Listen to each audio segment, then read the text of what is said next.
I'd like to call this regular city council meeting on March 21st, 2019 to order. Please call the roll.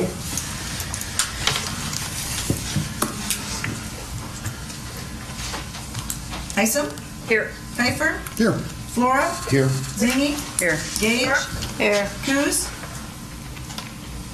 Here. Bergeron? Here. Thank you. Would you please rise for the Pledge of Allegiance? I pledge allegiance to the flag of the United States of America and to the republic for which it stands, one nation, under God, indivisible, with liberty and justice for all. Thank you. First item of business is a public hearing on resolution number 192728, amending the 2019 general government operating and capital budget to provide a supplemental appropriation for the Tourism and Economic Development Department in the amount of $250,000. Is anybody here to speak to that?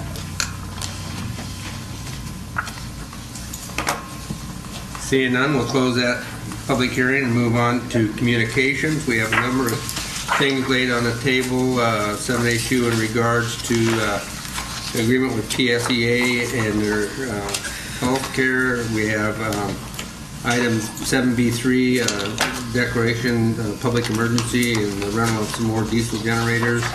7B4, request for new business to authorize the general manager to take such measures to develop strategies for Title V permit compliance. We have a letter from Mr. Easterly in regards to marijuana retail. We also have one from Kay Andrews in regards to the striping on the Tongass Avenue, or Tongass block down here. That has, the striping has been deferred until there's a chance to clear up some of the misconceptions, as far as I know. And then we also have a letter from Mr. Holstrom. So in regards to the agenda, we will add item 7B3 and 7B4.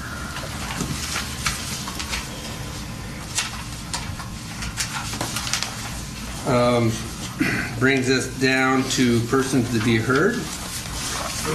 First one to speak, Jay Ellis. Jay?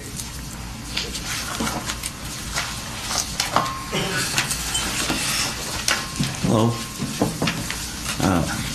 Those of you who don't know me, my name's Jay Ellis. I'm a second-generation business owner in Ketchikan. With my parents, Paul and Julie Jarvie, we own Julie's Fine Jewelry and Gifts. We're here to talk about the removal of the sales tax cap on jewelry. We don't feel that it's fair tax. You know, we're a local year-round jewelry store. There's only a few of us left. I moved my family back to Ketchikan 7 years ago to help my parents run the family business. We feel this is a personal attack upon our business. The removal of the tax cap would harm our business greatly, as well as the locals who shop with us year-round.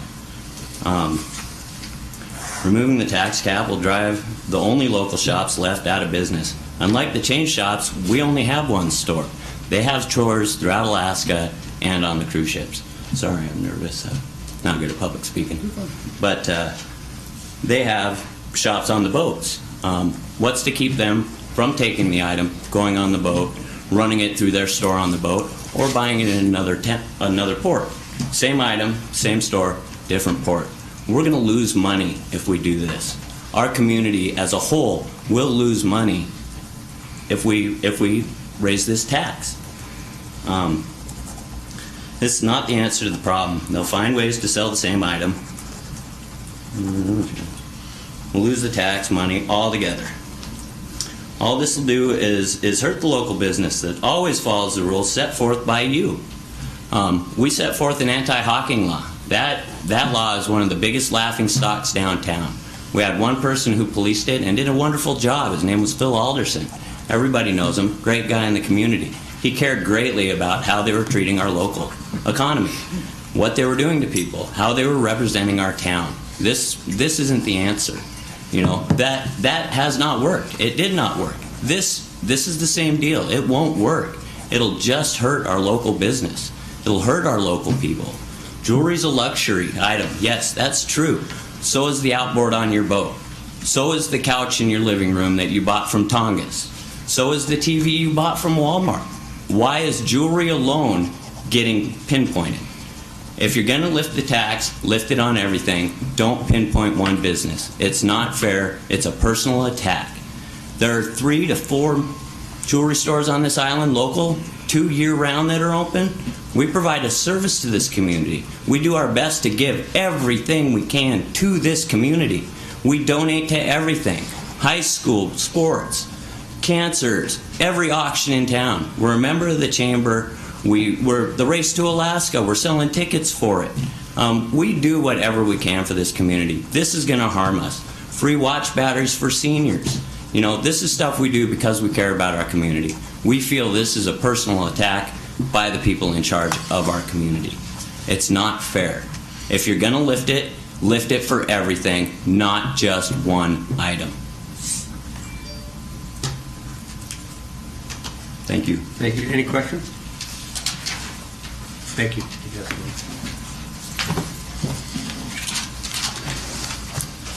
Chris Park.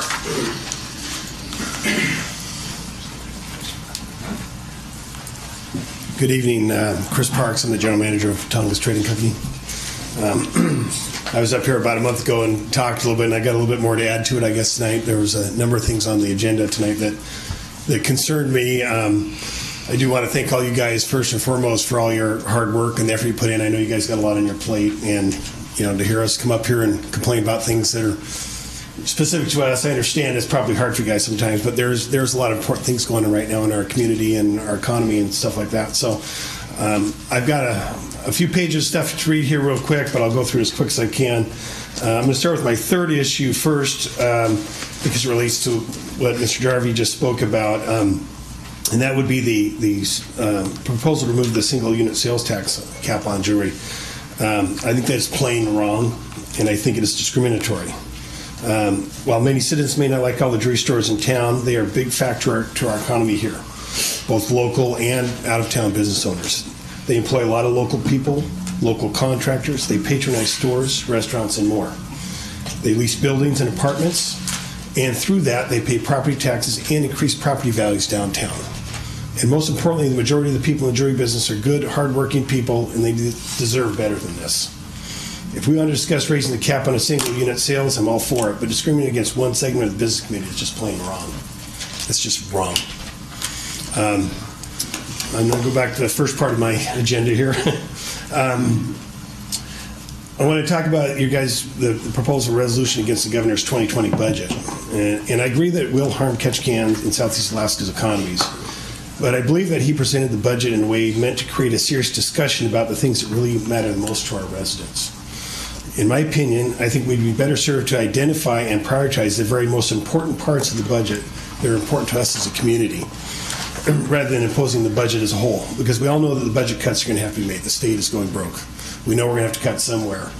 And if we just go out and make a blanket statement that we're against this whole budget, we're doing the same political noise that's happening all over the country. Nothing's going to get done. We have to identify things that really are important to us and attack it that way and prioritize those things. Because cuts are going to get made. We know that.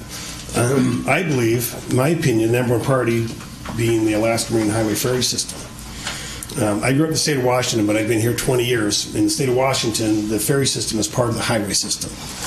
So if you go on the ferry, it's probably doesn't, the cost that they charge probably doesn't meet the charge, what it costs to operate that. My mother has a place in eastern Washington. There's a little river ferry about the size of our Burro ferry, about that far, and you cross from Kettle Falls to Inchelium, and you don't pay anything because it's part of the highway system. And I'm not saying do a free ferry system, but I'm saying that it should be part of the highway system as a whole. So if they're going to cut the ferry system 50%, they should cut the entire highway budget 50%. That includes the Parks Highway, the Seward Highway, everything else. It should be considered as a whole, not a bits and pieces that they can cut. And so I would say that would be one thing that would be a way to attack as a priority to the state and say how important it is, and not just to Southeast Alaska, but to the state economy as a whole. There's a lot of transportation that goes on, and most importantly, affecting the state highways is going to affect our disadvantaged and our poor people more than anybody that rely on that. You got a family of 5 or 6 people, you can't afford to go on Alaska Airlines to get out of town, but you might be able to afford a ferry to Prince Rupert and drive down south or whatever.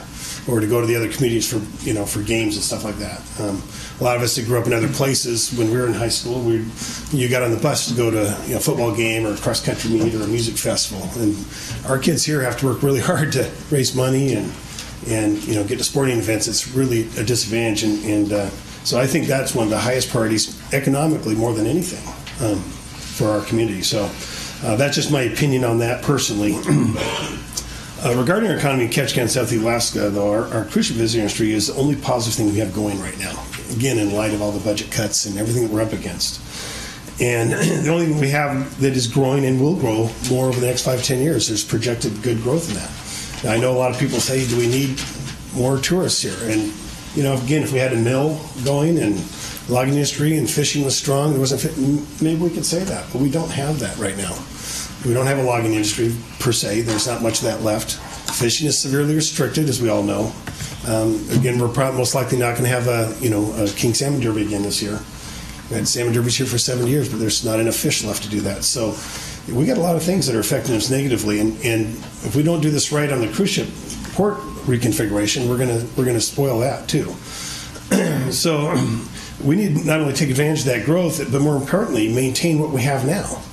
We need to get our cruise ship berths reconfigured as quickly as possible. If we don't have at least 2 of the 4 berths ready by 2021, we're going to start losing ships.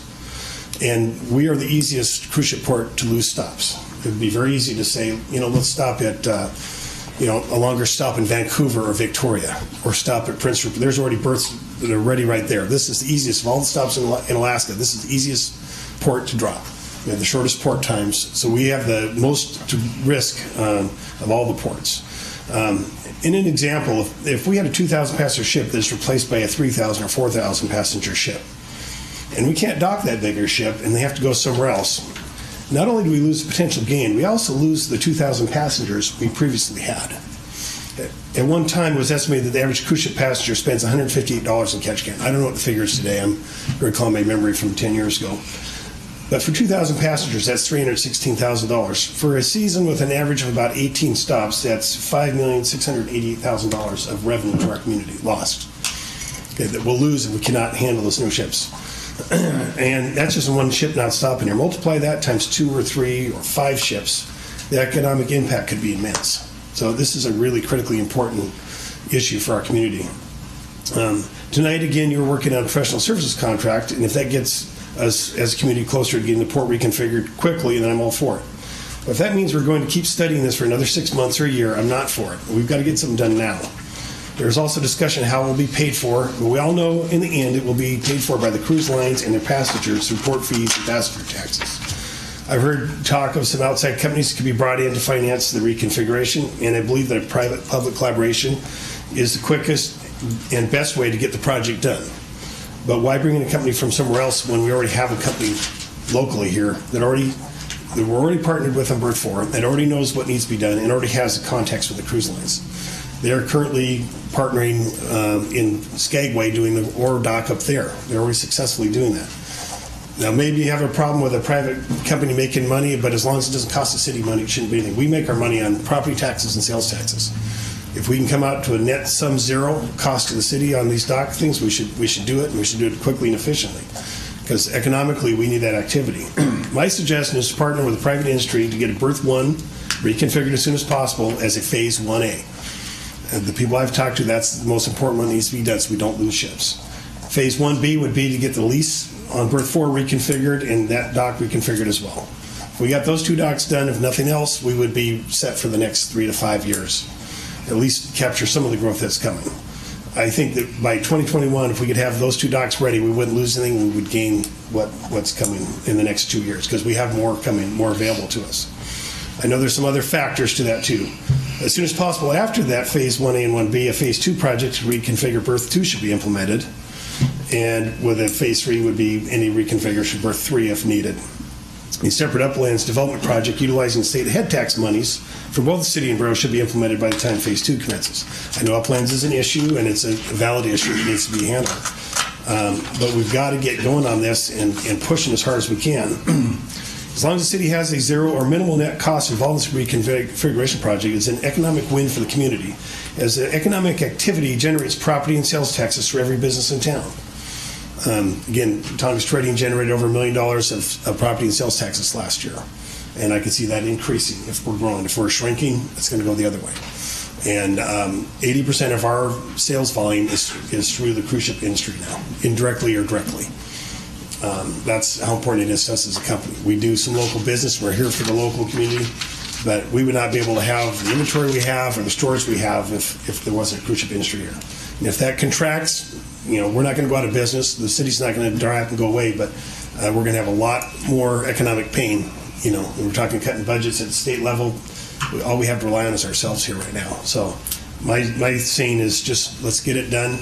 I suggested before that I'd be willing to be part of an action committee or a task force. If that needs to be done, I think we should get some public and private people together for a committee or a steering committee or a task force more per se to study this and get it done and get moving on it. And I know you guys have a lot on your plate, and I appreciate you listening to me tonight. Thank you, Chris. Any questions? Thank you.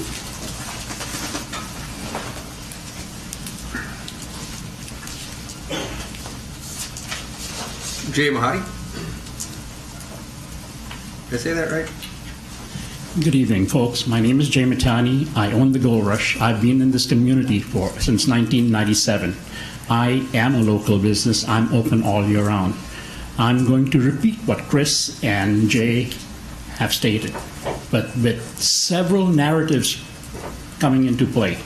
The first thing is, why are you wanting to kill a golden goose? We put in, the whole tourist industry puts in between 20 to 30% of your sales tax revenue. You know what will happen? The first narrative is the port time is about 4.5 hours in this town, of which 2 hours of that port time goes to passengers going on tours. And then they have 1 hour, it's a luxury item like an outboard motor, like a car, like a ship, or like a boat.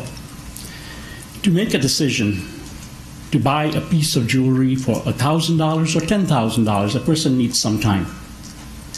An hour is not enough for a person to decide whether they're going to spend $5,000 on a bracelet in Ketchikan. They'll say, okay, let's go to Juneau and buy it in Juneau or Skagway if we are the first port. However, the other narrative is most of the time we are the last port. And on board these ships, there is what you call a shopping program, a port lecturer. These are men and women that are specialists that take a lot of money from stores like Diamonds International, Effie's, Monarchs, Milanos. And these are stores that have stores in multiple ports, and they have stores on board. What will happen? These port lecturers, first of all, small guys like me, Jay, Scanlon, and 40% of the other shops, they're independents too. And they are all Americans, they all pay taxes, they all hire employees, they all shop for groceries, pay rents, own buildings, own housing. What will happen? These port lecturers are notorious for taking money under the table and getting, the promotion companies get $200,000 a season to $500,000 a season from Diamonds International down to the lowest one, $100,000 a season. They will guide them to go to their stores in Juneau and Skagway by claiming, hey, Ketchikan just lifted the cap. Our only leverage was the cap. What will happen? You'll kill the small stores. And the other narrative is, okay, they go into Diamonds International, they see a diamond bracelet. Oh, you don't want to pay the $400 tax? I'm going to send it through the port lecturer on board. You will pay through my New York office. You cannot, I cannot, anybody cannot patrol that. And don't be fooled and don't tell me you can. No law is going to help you patrol that. They not only have been doing it, but they will continue to do it aggressively. I've been in this business since 1983, and I've seen different ways of these major chain stores doing things that they get away with. As it is, we fight these port lecturers from walking people from out of other smaller stores like mine and Julie's and taking them to Diamonds International and everywhere else. We fight that. We try to patrol hawking. That never happened. After Phil left, last year everything fell apart. So please do not kill the golden geese. Do not kill the small business. 40% of the store owners are small business. They only have stores in Ketchikan, and they put money, honestly working hard into this economy.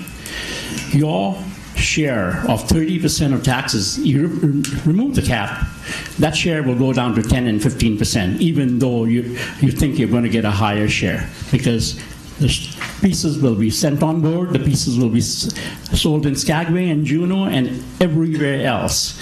So what happens is you might have, instead of $65, you get $110, but that, instead of getting the 65, the 110 will go to Skagway or somewhere else. So please be very prudent in making this decision. Thank you. Thank you. That's all we have before us in regards to persons to be heard tonight. That brings us down to consent agenda. Oh, yeah. Maybe I signed too late. I got your... Oh, all right. Come on up. There's somebody else. Yeah, we'll ask if there's anybody else. I'm Deb Turnbull.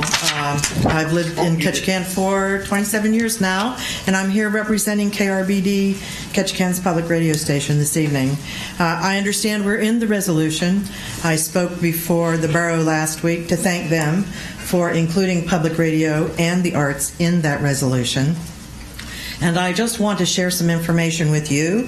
It's the same information I shared with them when you deliberate on who's going to stay in that resolution, if there's any question. KRBD is the LP1, or the local provider, for the EAS messages that we receive not only in Ketchikan, but Metlakatla and cities and villages on Prince of Wales Island. We receive the messages from the national boroughs, from the state, and from the weather services. We broadcast them, and the other broadcasters in the area monitor our station, and then they rebroadcast those EAS messages. Well, you know, public radio is on the cutting block 100%. And while we won't close our doors on July 1st, it certainly begins the process toward less and less service from the station. So I would hope you would keep that in consideration, what public service we provide. It's not just music, it's not just news. It has nothing to do with whether you agree with what you hear on the radio or not. It should be that service, public safety is a tenet of all public radio across the United States. And I have one more thing, it has nothing to do with the resolution. The other thing that's on the chopping block is a satellite. And there's not much conversation about this satellite, but this satellite is the ARCS system. We don't use it too much down here except for a few things, but 185 communities in the state of Alaska will be affected if this goes dark on July 1st. Some of those communities only get free TV and free radio through that service. It's the only information they receive. The rest of us, it will silence NPR. APRN, which is Alaska Public Radio Network, which is the nightly news. It's also Talk of Alaska. It's Line 1, which is a new program. It will silence PBS throughout the state on those public television stations. It will take away Gavel to Gavel coming out of Juneau, the 360 station in Juneau, which covers what the legislature is doing. We'd hate to see that go away, and so when you write your legislators, if you would mention that you would like the satellite maybe to stick around, there is nothing in place to replace that service at this time, and they have no plans. They've talked about broadband. Well, we know that broadband does not work everywhere. It's not very reliable on Prince of Wales Island, and I, in fact, went on Netflix 2 weekends ago to try to watch a movie on a Saturday night, and I couldn't get on. So these are all things that I'm asking everyone to think about and just bring awareness to all of you. Thanks for your work and allowing me to speak here tonight. Thank you. Thanks, Jeff. Is there anybody else on the person to be heard? That brings us down to the consent agenda. I had listed 7A1 in regards to the resolution. 7A4, the Cayenne pole, and 7A8, the interstate gas company resolution.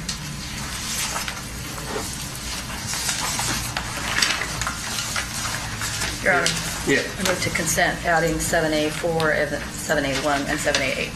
Thank you. Do I have a motion for the consent agenda? Move to consent. I just did. Okay, for all of it. All right. Oh, right.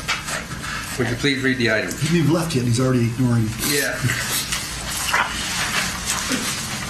Approval of the minutes, regular city council meeting of March 7th, 2019, designating April 20th through April 27th, 2019 as spring cleanup week, exempting the procurement of the Baylor conveyor belt replacement from competitive bidding and written quotation requirements of the Ketchikan Municipal Code, 2019 budget transfer from appropriated reserves of the general government and the KPU Enterprise Fund for personnel services, exempting procurement of additional all-hazard warning siren from competitive bidding written quotation requirements of the Ketchikan Municipal Code, Acoustic Technology, Inc., declaration of surplus vehicles and equipment,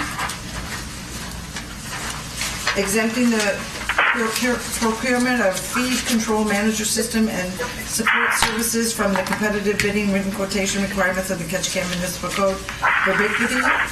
Resolution number 192727, a joint resolution of the Assembly of the Ketchikan Gateway Borough, Council of the City of Ketchikan, Council of the City of Saxman, and Board of Education of the Ketchikan Gateway Borough School District, opposing Governor Dunleavy's FY 2020 budget proposal, which would irreparably harm Ketchikan's economy and shift state expenses onto local taxpayers. Exempting the procurement of the Chief Cayenne totem pole cleaning and repairs from competitive bidding written quotation requirements of the Ketchikan Municipal Code, Shot Ridge Studios. Resolution 192729 in support of Alaska Interstate Gas Company, Mayor Stevenson. Any discussion? Yeah, Bob? Yes, Dick, go ahead. Yeah, I just want to make a quick comment. It probably echoes what Chris Park said. On the resolution that we're sending to the state and complaining about the budget, I don't have any disagreements with what's been said, but I think we would, if we were really doing a job right, we'd be suggesting things that could be fixed or we would like to see fixed and changes. But I'm still going to support the resolution, but we need to be thinking outside the box and making sure the state's operating to help our economy and not necessarily just shoot at it. So anyway, that's comments. Thank you, Dick. I think in regards to that resolution, one of the things that I read out of it is the fact that we want to think about this in a more incremental manner rather than trying to make, and of course it's just a proposed budget and it's got the conversation started probably where it should be. But I think to try to put a $1.6 billion cut out there and expect it to stand is unreasonable. So.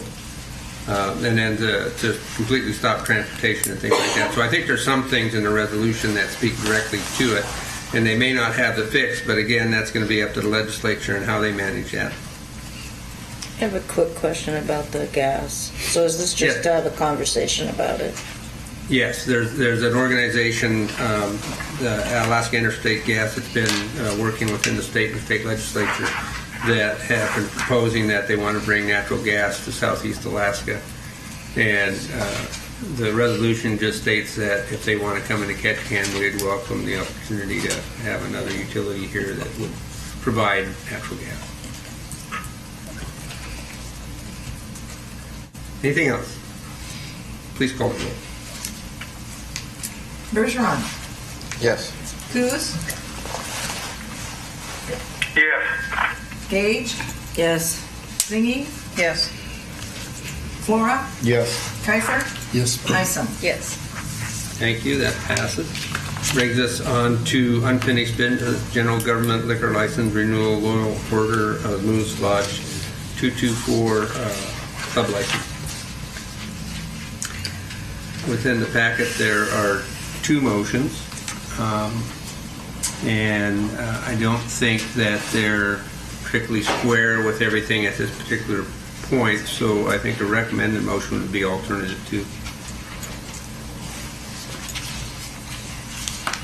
Your Honor, Yes. pursuant to Ketchikan Municipal Code 5.20.050B, I move that the City Council protest the renewal of club license, Ketchikan Loyal Order of the Moose Lodge 224 liquor license, direct the city clerk to schedule a public hearing on the protest at 7 p.m. on April 4th, 2019 in the council chambers, and notify the license applicant in accordance with Ketchikan Municipal Code 5.20.050B. Second. Been moved and seconded. Judy? That's what we said we were going to do if they didn't finish up. And as I understand it, they haven't done the plumbing part either, right?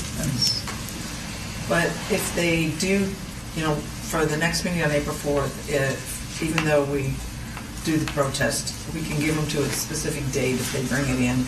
We don't have to bring it back to council, we can just lift the protest. And that would be April 18th.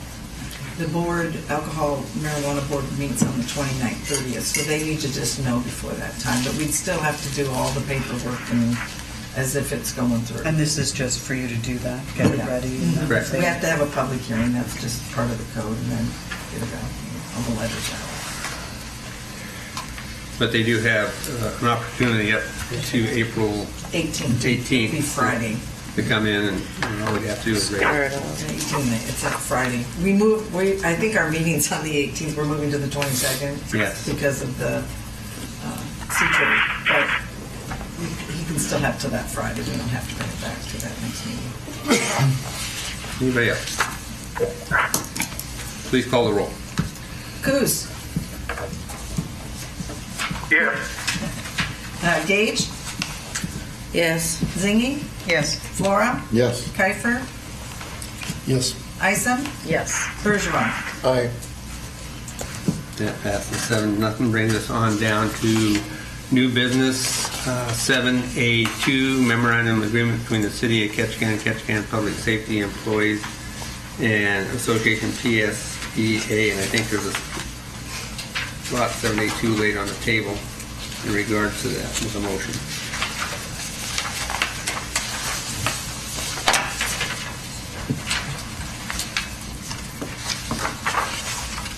Your Honor. Yes, Judy. I move the City Council approve the memorandum of agreement between the City of Ketchikan and Public Safety Employees Association, modifying the current collective bargaining agreement between the City of Ketchikan and Public Safety Employees Association to specify the sharing of monthly premium increases between the city and employees under ASEA Health Trust Plan, and direct the city manager to execute the MOU on behalf of City Council. Second. Then moved and seconded. Carl? Essentially, Mr. Mayor, you heard from PSEA representatives at the last meeting. Pursuant to council direction, we met with them and were able to come up with two separate memoranda of agreement to allow the employees to participate in the health insurance trust that they were requesting, and do it through a formal amendment to the collective bargaining agreement. And it's on terms that are favorable to the city, as they represented at the last meeting. If these two MOUs go through, we will be doing further research on this provider relative to the possibility of enrolling other employee groups into that trust. The one caveat I would put out that we haven't nailed down yet is the paperwork that we have seen is in offering this type of coverage, we are obligated to provide it to temporary employees. And if we cannot get a waiver from that relative to other employee groups, the potential cost savings to us very much diminishes We have a fairly significant number of temporary employees that would have to be enrolled. Our port seasonal employees, our public works seasonal employees, museum department, etc. But we will look at that and we will report back to council and let you know what we find out. But relative to the specific issue of the police, we're satisfied that this is in the best interest of both parties. And I would note that Councilmember Zingy, I think, recommended motion number 2. We do need recommended motion number 1 as well. Both motions need to be adopted. I think that's on the original. That's on the original one, I think. So we can handle number 2 at this particular point and then move on to number 1. Correct. And do one roll call for both of them. We can move in second. Do one roll call. I didn't want to do them both separately. We haven't done the roll call on one, so you want to do that one and then move into 2. Whatever the wish of the council is. I don't care. I have a question. Yes. I have a question for Carl. Carl, if we do offer health insurance to seasonal employees, would they have the option to continue that coverage? And would the city still be paying, have any obligation as a continuation of that coverage past their employment? And will that be a factor in your analysis when you come back to council? I would think not, but we will explore that. And if we find out that that's a possibility, it will definitely be taken into consideration. Thank you. Thank you. So do we want to call the roll on 2 and get it out of the way? Let's just keep it simple. Just do 2, then go back and do 1. All right, so would you please call the roll on the recommended motion number 2 as it was read. Bergeron? Aye. Coos? Coos? Yes. Gage? Yes. Zingy? Yes. Flora? Yes. Kiefer? Yes. Isom? Yes. Thank you. That moves us on to the recommended motion number 1. Your Honor, I move the City Council approve the memorandum of agreement between the City of Ketchikan and the Public Safety Employees Association providing for PSEA representative employees to participate in the Alaska State Employees Association Health Trust and direct the city manager to execute the MOU on behalf of the City Council. Second. Been moved and seconded. Dave, you have anything? No. All right, thank you. Please call the roll. Flora? Yes. Kiefer? Yes. Isom? Yes. Bergeron? Aye. Coos? Coos? Yes. Yep. Gage? Yes. Zingy? Yes. Thank you. That moves us on to item 3, response to the city comments to the Department of Transportation and Public Facilities Thomas Avenue Improvement Project. Your Honor, Yes. I move the city direct the city manager to take such action regarding the Department of Transportation and Public Facilities' response to the City of Ketchikan's previously submitted comments pertaining to the state's pending Tongass Avenue Improvements Project as determined appropriate by the City Council. Second. Been moved and seconded. So, Carl.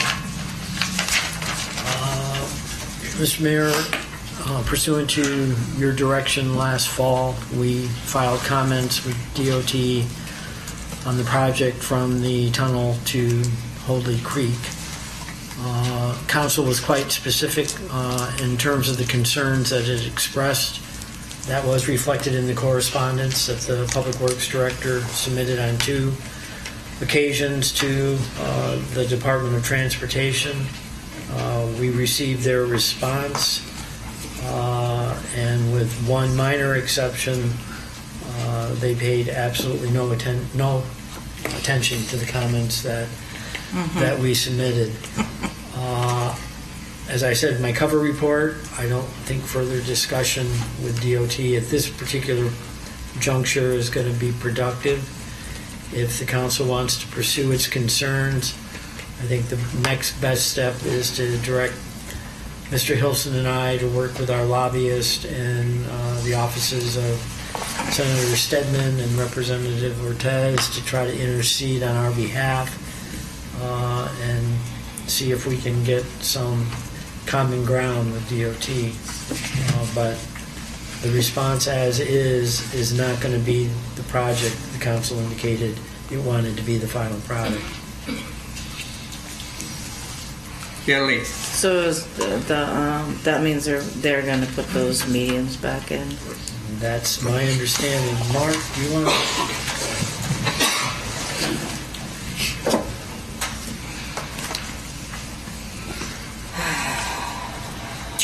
Good evening, Mark Hilson, Public Works Director. Yes, that's correct. Well, I guess she meant what she said when she said to me, well, I guess you can ask what you want, but you ain't going to get it. Right. Well, the nice thing is their own snowplows will take them out of it. Yeah. Or a couple ambulances That's been explained to them very clearly. And we're trying to get the intermittent bike path, right? The bike path, go away, bike path. Great. Mark. Well, I remember the discussion, the comments we all made. I read the response. So it seems to me we've been summarily blown off on this. Quite frankly, given some of the other issues that the manager and staff have to deal with in regards to tourism, the hospital, a bunch of other big projects, I can't see flogging the source anymore. If we're going to get an improved road with some built-in defects, it looks like that's how it's going to go. Gentley. So when one of our fire trucks takes out the bottom of their truck with one of those lovely berms, will they be responsible for that? Could we hold them responsible for that? We could try. We My sarcasm button just went off. Sorry. We could keep them writing letters indefinitely. Yes. So I would just think that following up with our delegation and our lobbyist is probably the best way to go. Yeah. Along with our collective outrage of them ignoring us. And I think that's our best path forward. Thank you. Anybody else? Yeah, Your Honor. Yes, Dick. Bob? Go ahead. Yeah, I think that this reply that we got from those folks is rather bureaucratic or whatever you want to call it, coming into us. I think everybody on the council attended that public meeting, and we told them the same thing there, and I don't think they were listening too well.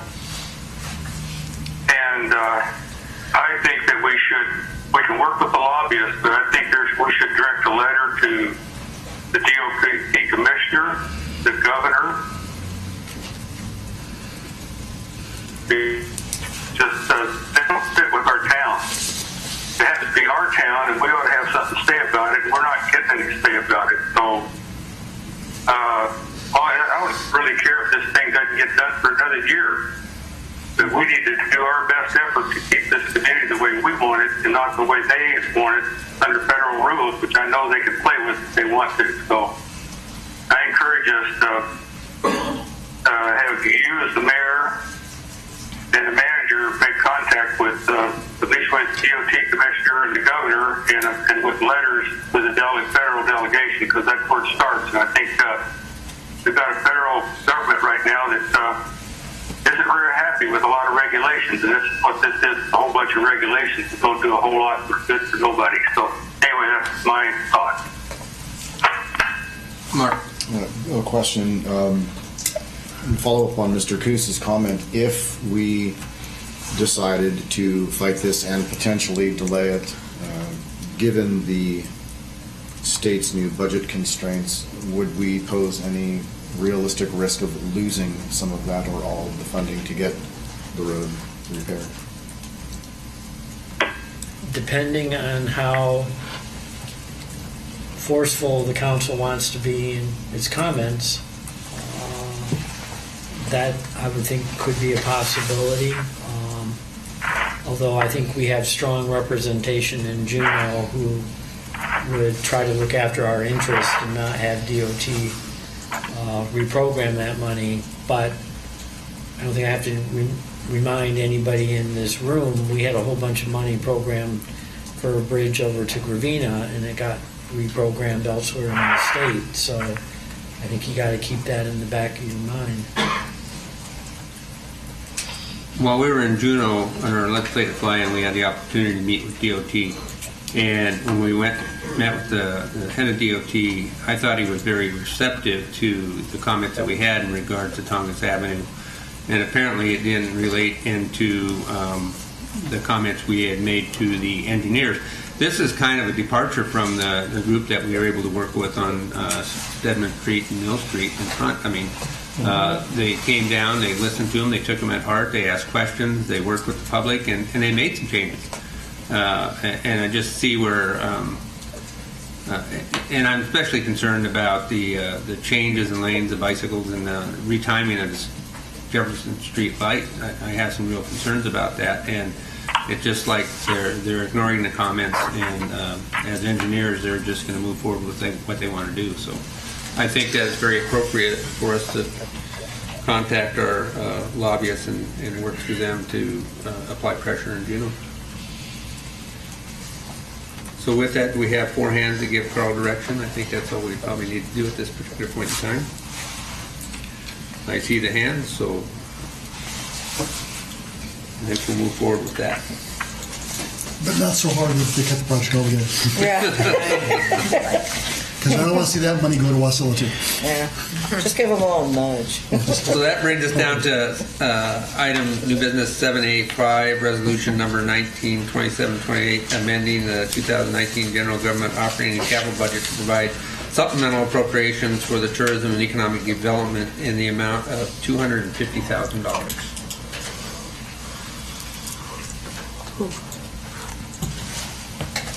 Do I have a motion?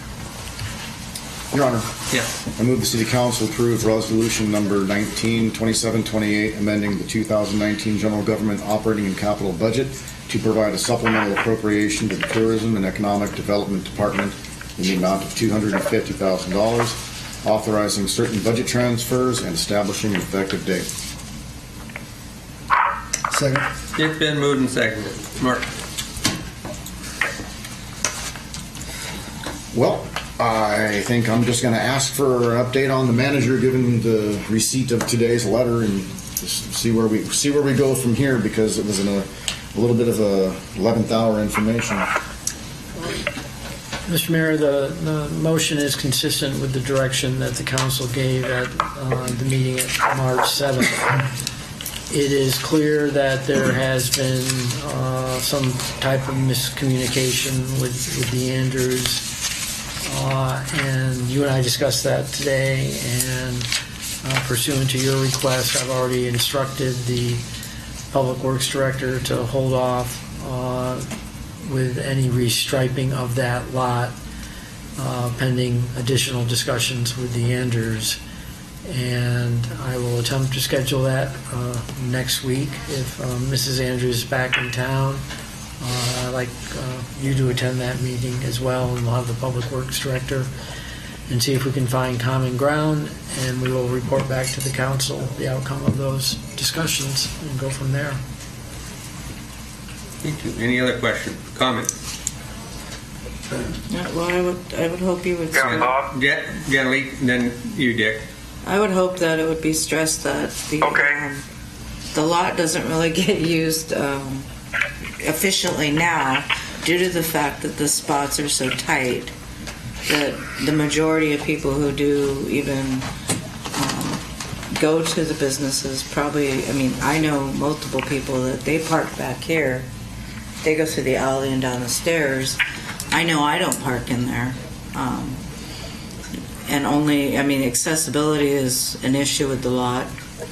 But even though I can climb the stairs, I don't park in there because you can't get in and out of your vehicle.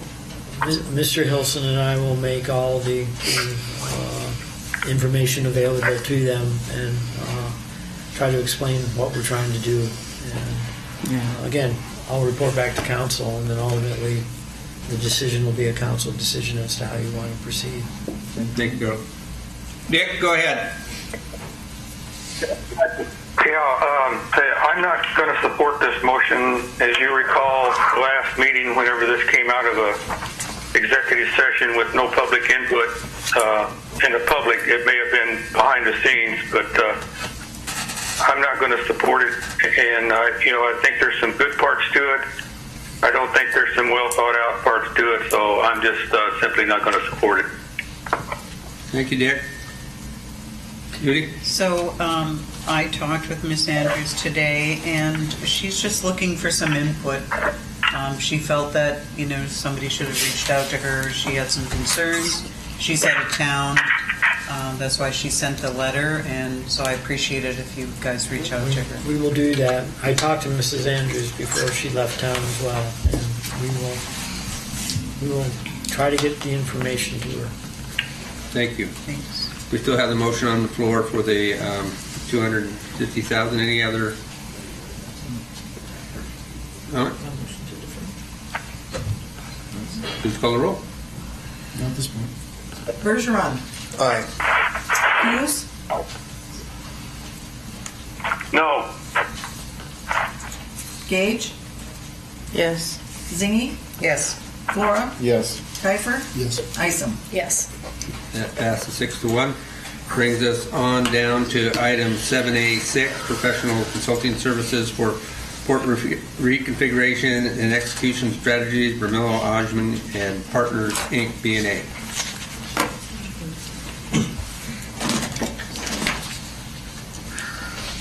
Your Honor, I move the City Council authorize the City Manager to enter into an agreement for professional services between the City of Ketchikan and Mello, Ahmil, and Partners at a cost not to exceed $177,200 for professional services related to port reconfiguration and execution strategy. Approve funding in the amount of $177,200 from the Port Department's 2019 Burst 1 into expansion capital account, and direct the City Manager to execute contract number 19-18, port reconfiguration and execution strategy on behalf of the City Council. Second. Been moved and seconded. Dave? Well, this is the direction we've been going, so. Carl? You have anything on it? I have nothing to add, Mr. Mayor, other than I would agree with Mr. Parks' comments earlier tonight relative to the need to get something going on Berth 1, and this is the step to do that. So. Anybody else? Your Honor. Yes. If I recall correctly, and in reference to Mr. Parks, wasn't there some discussion last time when we were setting aside the articulating gangways that there should be the formation of a committee of stakeholders and locals to also have some input on this? Correct, and I think that, and I've been talking to Carl about that. One of the things that's going to be a big part of this is the uplands development, and we were waiting until we had full disclosure on the lawsuit in Juneau and the recent negotiations between the city of Juneau and CLIA in regards to being able to utilize those funds in those areas. I was reluctant to put something together without having any funds or anything to move forward. I think that would have been a waste of a lot of very busy people's time. I also agree with Mr. Parks in his concerns and the fact that we have to move forward to meet the timelines of the growing cruise industry. But I do have some concerns in regards to just a blanket break even on Berth 4. There's ongoing negotiations with in regards to Berth 4, and when we're talking Berth 1 and 2 development, we have the indication that there are cruise companies and port management group that are willing to invest in our infrastructure, and it comes down to berthing rights and other things. And yet when we're dealing with Berth 4, which 45% of it is owned by the cruise line, there's a reluctance to put any money into it, and that bothers me. I hate to see public money to fund private enterprise. We have plenty of infrastructure on 1, 2, and 3 that the wharfage fees are going to help us manage and pay for the upgrades. And so, and then with the recommended amendment, I don't think it's necessarily a break even. I think it's going to end up costing the city somewhere north of $2 million in order to move forward with that. That doesn't mean that we're not going to move in that direction, but I think there's still negotiations to go on because this group understands that there's need for development on that area to meet the needs in the future. And the last thing we want to do is have our port bypass to the LAC facilities. This is a huge decision, a lot of money, and where it sometimes seems that we're treading water, the fact is that we want to do our due diligence, and we only have the option to do this right once. And it's public money, so we want to make sure we do that. And we have expertise online with the B&A group, and they're making contacts for us in order for us to get the information we need to make that decision and move forward. Our timelines are the same as yours. We understand that we're under the gun, and we're making every effort to meet those. So thank you for your comments. Is there any other discussion on item 7A6? Hearing none, please call the roll. Flora? Yes. Kiefer? Yes. Isa? Yes. Bergeron? Aye. Coos? Coos? Yes. Gage? Yes. Zingy? Yes. Thank you. And that moves us on to 7A7, removal of single unit sales tax cap on jewelry. Your Honor, Yes. I move the City Council direct the City Manager to take such action regarding the removal of the single unit sales tax cap on jewelry as determined appropriate by the City Council. Is there a second? Second for discussion. Moving second. Mark? Okay, this came up with Cooperative Relations last week before last. I'm the guy that brought it up. I can appreciate all the comments made by the local store owners. I'd like to offer up a few comments. I'll start with this one again. The holistic development of the city, not just the cruise business. Okay? Mr. Parks referenced that the cruise business is the only positive thing we have going.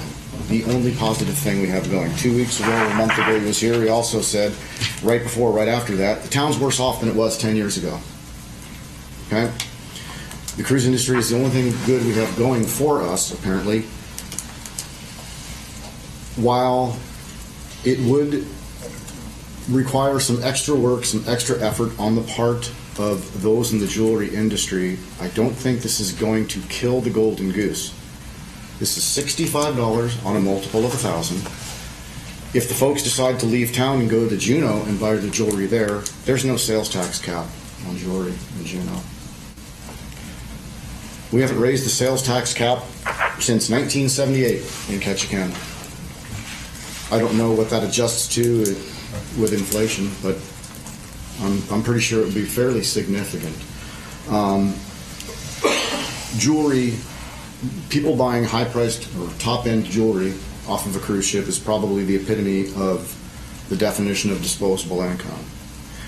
In my mind, the difference between that and someone buying an outboard is the person buying the outboard is a local. When the 1.2 million folks that are about to come to town arrive, the locals will still be paying a diesel surcharge for electricity. A lot of those folks are going to climb off the boat and have a really good time. I hope they do. And they won't pay any of that. We leave that to the locals. We were the gang that just raised rates because we had to on local utilities. We're also very close to having a wage and compensation study come out that we're expected to act upon this time and not do nothing like what happened in 2014. All I'm asking, the reason this came up is I think it's really important that we look for ways to start growing some revenue, not on the backs of the locals, and try to give some of those folks a little bit of relief. Within 10 years, they're projecting 1.6 million people coming to Ketchikan. Well, the holistic development of the city, not just the cruise business, to me means all the folks we represent. We represent the downtown store owners, the jewelers, the folks at Tongass. We represent every one of those folks. We also represent the thousands of people who have no skin in that game, who give up a lot for this. We need revenue. We've just had 3 years of status quo budgets that we know we can't maintain. We also know that most of the enterprise funds are coming up short. We can try to save money, and we should where we can, but we need revenue, and we need to not be afraid to ask the industry that sends millions of people through our town for a little bit of help. Go to Seattle, you'll pay a 15.2% hotel tax on top of the regular tax. I think it's doable. I'm not going to disagree that it places some burden on these folks, but I don't think it's untenable, and I don't think it breaks their back. Thank you. Judy. So, I agree with everything you said, except I don't understand. So who's the young man from Julie Jarvis? Could you, I just have a couple questions. So what you said is that they have stores on the cruise ships. Yes, ma'am. So potentially they could just go in there and have this item moved to the cruise ship? Absolutely. And so we get no tax? We get nothing. Absolutely nothing. Can they do that now? Huh? Can they do that now? They do it now. They don't do it as often, but they do it. By doing this and removing that cap, they will do it more often. How are you going to police it? You know, everybody on this island owns a car. Let's double the tax on getting your car fixed. That's how it feels to me.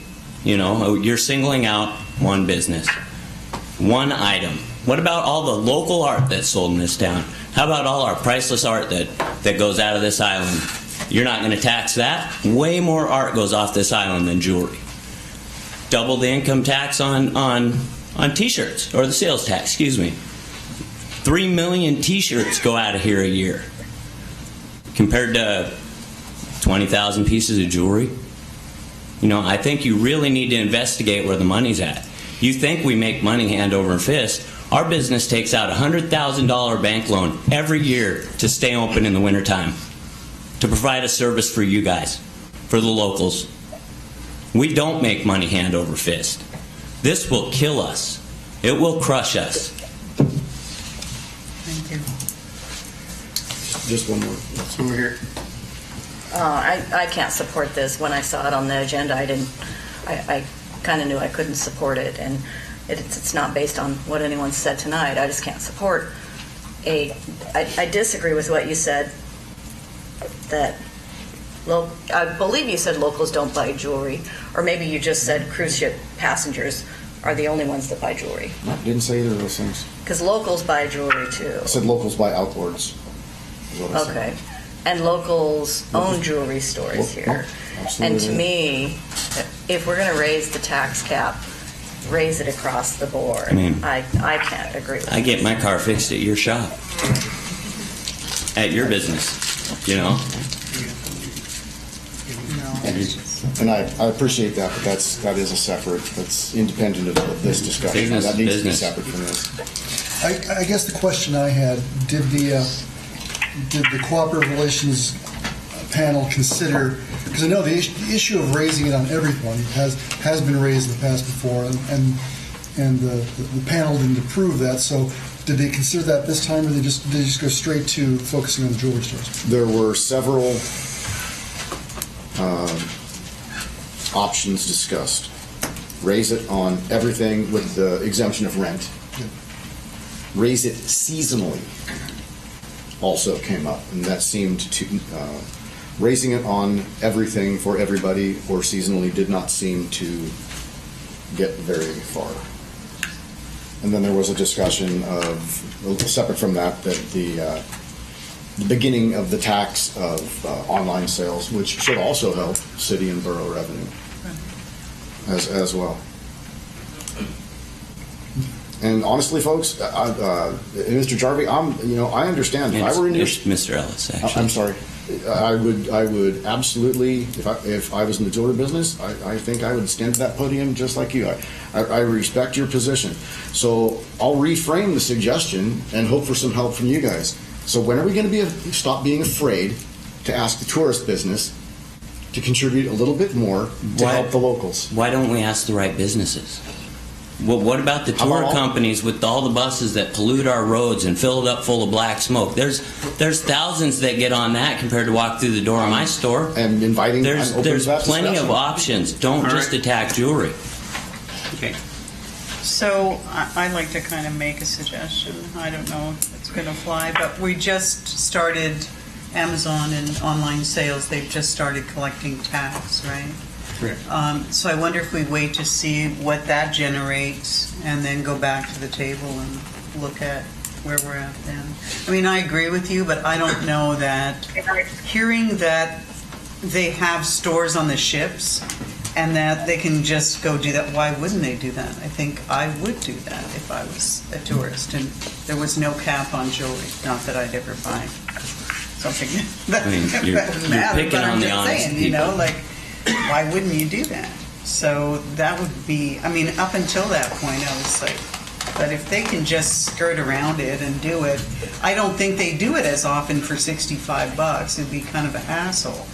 But I think they would if it, you know, was substantially more than that. But that's If just, it was going to cost them a $20,000 sale, they would. In a heartbeat. so that's just my, that we maybe table it for a bit. I don't know. What do you think about that? Yeah, like, I'm curious to know what was the problem with doing it across the board for all businesses? And- That part of the discussion centered around trying to not, in the near term, place any more burden on the local year-round folks. They're already paying the diesel surcharge. We just Right. raised rates on other things. Right. We were trying to not pile on more across the board. That's why the removal of the cap on everything all year long. What about the seasonal, like Kenai does? It just didn't seem to have much interest. We couldn't agree on what time of year. It would have to be broken down by quarters. So, so in Kenai, it's done from April to the end, to the 1st of October, excuse me. That is the, because that's the season for the tourist groups, people coming in to go fishing, and all that kind of stuff, and they inundate the peninsula. And they just add 2.5%. And so for most of the realtors, businesses, it's a button that they have on their cash register that they just add it in during that time period. So it's always, I just don't know how that looks for how the borough handles it. Sorry, there was some mention that seasonally, the summertime also is when folks are doing their big building projects, house improvements, buying the boat, which, yes, is a luxury item, you bet. I think a lot of the conversation was looking for mechanisms to generate some revenues without looking to generate it from the local year-round populace, especially those not first-tier beneficiaries of the cruise industry. Ben. First of all, thanks for bringing this up. It's a difficult subject. Sales tax is an interesting conundrum. I hate sales tax because sales tax charges, especially on food and for rent. If you talk about, well, let's raise tax on everything, and including food and rent, I would say I would not support that. Sales tax charges everybody at the same rate, those who can afford to pay it and those who can't. I think the concept of having a sales tax cap lifted on luxury items on the surface has merit. It does because it's a luxury item. And people don't need to eat it. They don't need to keep warm with it. They don't need to take shelter from it. It's something that they buy optionally. I think that there are also some merit from some of the arguments from the people who spoke tonight about how this could be skirted. But at the same time, we're talking about $65. That's not a lot of money. And I can't imagine that kind of skirting to be wholesale. So that would be like an endemic, rampant thing that, oh, you doubled the sales tax, and instead of me spending $20,000, now it's $20,065. I don't think that would be a deal breaker. So, it's again, it's a difficult subject to talk. It's my turn here, it's not yours. It's a difficult subject to talk about raising taxes. It's also a difficult subject to talk about paying our employees more. We're all paying more for utilities. We're all paying more for water. We're raising rates. Things cost more. So where's this money going to come from? Everybody who's not in the tourist industry, it's their mantra is, we should be getting more from the tourist economy. And so, but there's things that we could do to offset some of these things. I mean, if we're talking about something that's really, deleterious to a certain segment of local businesses, at the same time, we should be thinking about what we could do to offset that. If people are open during the summer or the winter time, how about no sales tax on those items in the winter? Or, something else that is not just singling them out. I mean, certainly the analogy of, lifting the taxes or raising taxes on construction services or car repair or whatever certainly feels like we're getting singled out. But again, we're talking about a luxury item. I'm going to support this motion in the concept that I think that it has merit. I don't think it's perfect, and I think it's a hard decision and a hard discussion. And thanks for bringing it up. That's all I got. It was my pleasure. Mark? Okay. Mark, sorry. No. Okay. Go ahead. Thanks. I didn't expect it to be pleasant. And like I said, I'm open to discussion to see if there's a better path forward. I'm all for it.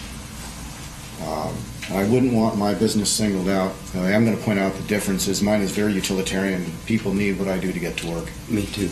Right? Me too. People need their watches, people need their jewelry, people need things fixed. Yeah. I don't just fix jewelry, I fix clocks, I fix guns, I fix all sorts of stuff in this town. Okay, gotcha. Anybody else? Yeah, Bob, this is Dick. Go ahead, Dick. Yeah, I probably have some concerns about taking the cap clear off. But as we move forward, I do think we need to do something because our caps, like Mark said, are probably way old and outdated for everything. And we need to look at all of it and see what we can come in agreement on. But if we move forward to this tonight, I think we ought to look at maybe not taking the cap clear off, but maybe we raise the cap on the jewelry part of it. Or if there's something else, we need to be a little bit, we just need to try something, but I don't know exactly what it is, but we need to work it out to where it's a little bit better. So anyway, I would support this if we have staff look at not quite taking it all off, but look at what's the options if we just raise it. Thanks. Yes. Mark, when you were doing, or when the cooperative relations met, you said there's no cap in Juneau on jewelry? Was there other, do you know what it was in the rest of Southeast? I do not know. Ms. Gubitario said there was no sales tax cap in Juneau on jewelry, as I recall. I think Skag was at 5,000. I thought Juneau had a cap. 8,000. Juneau took it off 8,000. a couple years ago. Okay. They used to all have bids similar to ours, and they gradually raised. No, they took it off a couple years ago, so. And there was some discussion of not taking it all the way off, and would we rather amend the sales tax cap on jewelry to $2,500 or $3,500? We went with the motion that carried was no cap at all, but of course, since we're in the discussion phase, there could always be an amended cap to X 5,000 or 8,000 or whatever, but it was my understanding that in Juneau, there's none. There was no data presented as to how that's affected jewelry sales in Juneau.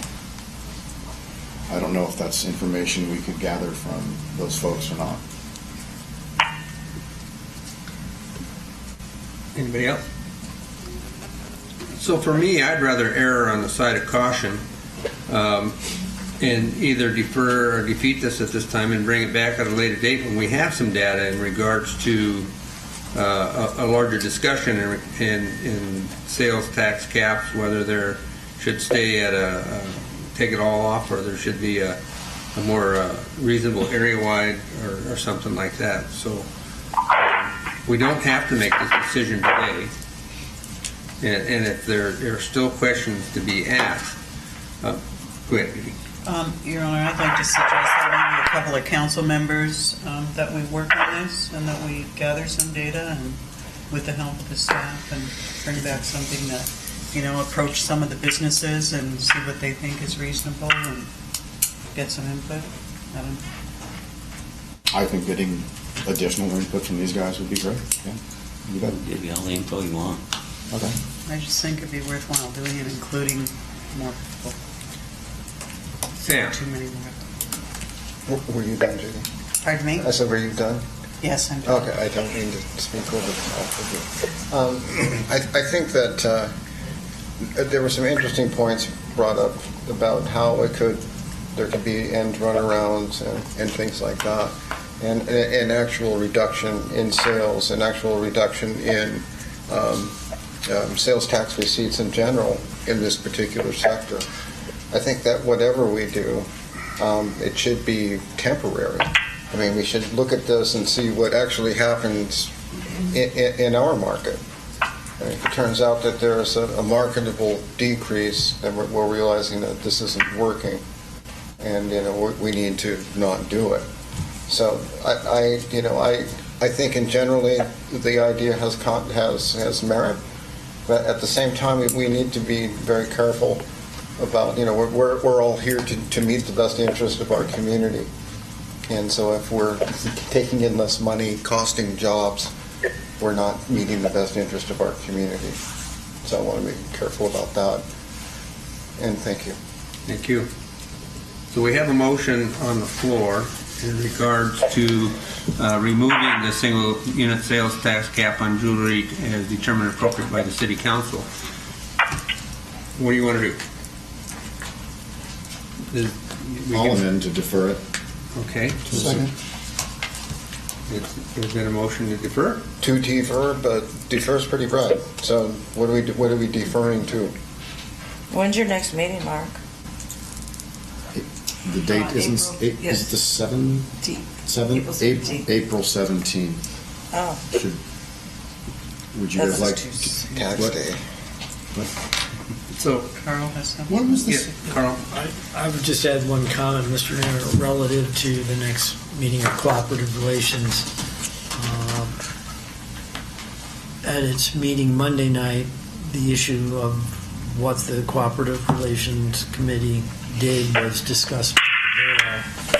They took no action, so I don't think it's going to come back to cooperative relations at the April meeting.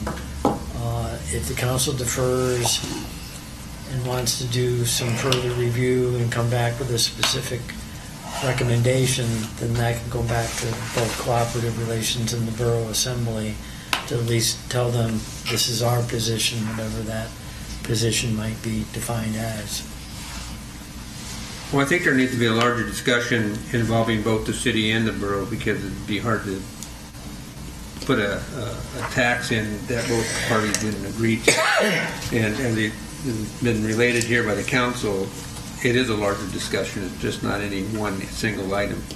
And so I think that there should be an approach with the borough and assign, like Judy had said, a council member or two and some staff to try to come up with some alternatives and some, do some research and get some ideas and options behind this. So if we're going to defer to that. Yeah, Mr. Mayor? Yes, Dick, go ahead.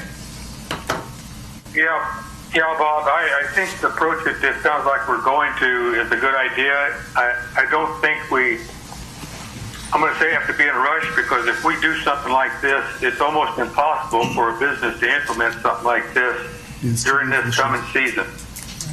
So we need to be careful about saying we're going to do it tomorrow or do it the next day. I think we probably ought to figure on it not happening this season. Thank you for those comments. We have a motion to defer. Would you please call the roll? Bergeron. Aye. Coos. Coos. Yeah. Gage. Yes. Zingy. Yes. Flora. Yes. Kiefer. Yes. Isom. Yes. That passes. The item is deferred until further information. Looks like Skagway has nothing. This is according to our article in the jail paper. Skagway. Thank you. Skagway. So we That brings us down to item 7B1, budget transfer exemption and procurement of FERC Part 12D inspection and owner dam safety program, ODSP audits from the competitive bid, written quotation requirements of the Ketchikan Municipal Code, Schnabel Engineering.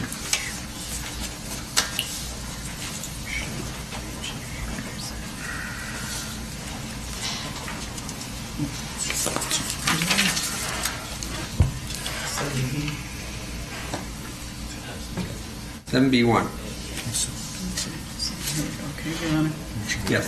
Pursuant to subparagraphs A5 and C2A of Section 3.12.050 of the Ketchikan Municipal Code, I move the City Council exempt the procurement of FERC Part 12D inspections and Owner's Dam Safety Program ODSP audits from the competitive bidding written quotation requirements of the Ketchikan Municipal Code.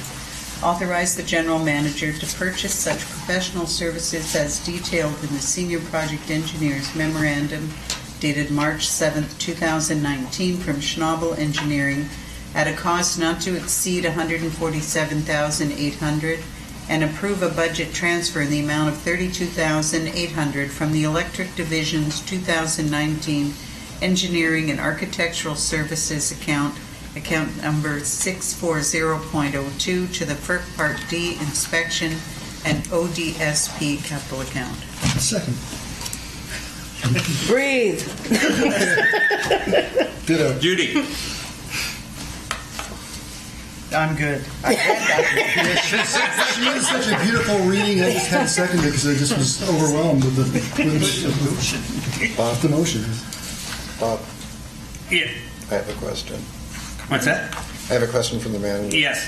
I said we had 115,000 budgeted for this. Right.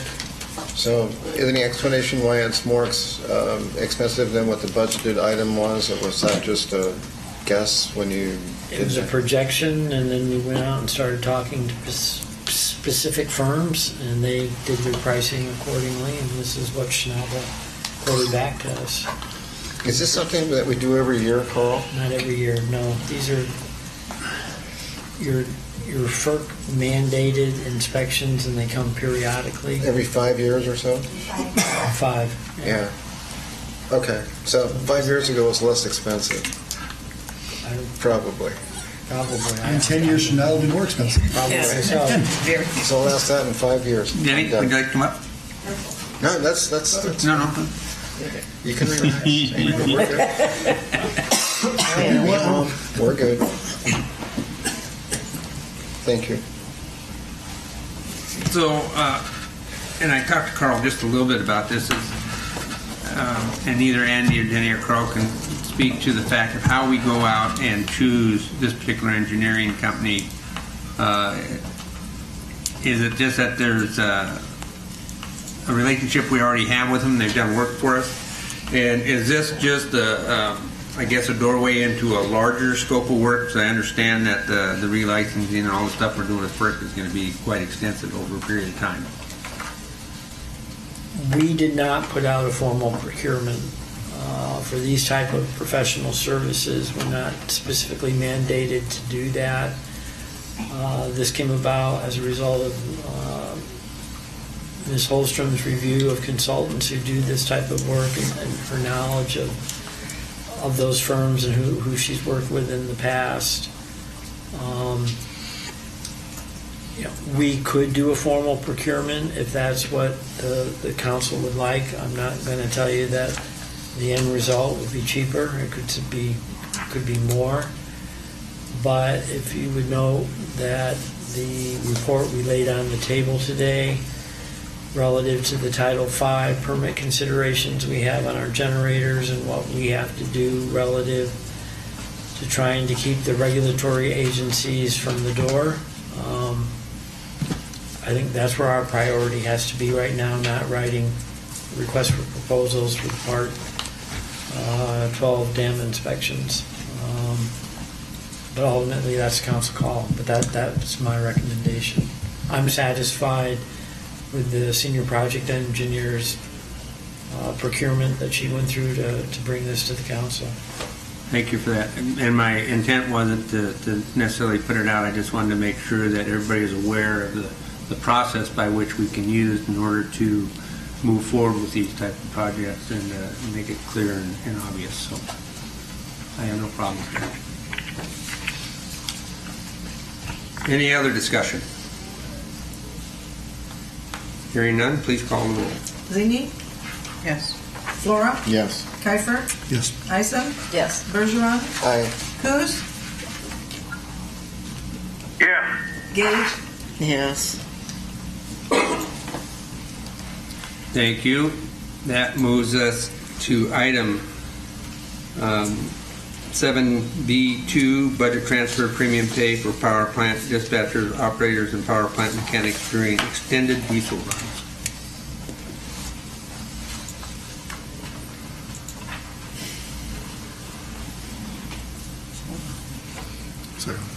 Your Honor, I move the City Council authorize the General Manager to transfer $50,000 from the appropriated reserves of the KPU Enterprise Fund to fund premium pay for electric division dispatchers, operators, and mechanics for work during the extended diesel runs as detailed in the General Manager's memorandum dated March 14, 2019, and approve a policy of providing such premium pay during extended diesel runs as defined by the General Manager's report.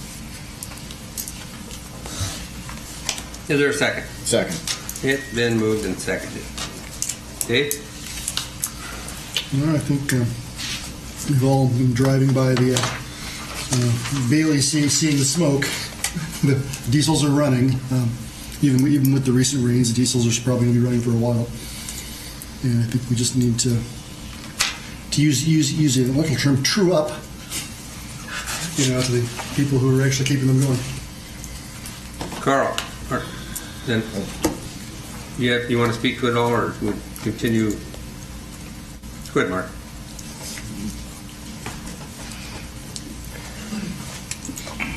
While it might be off topic a little bit, I think what I'd really like to speak to is the structure within the conversations to be had.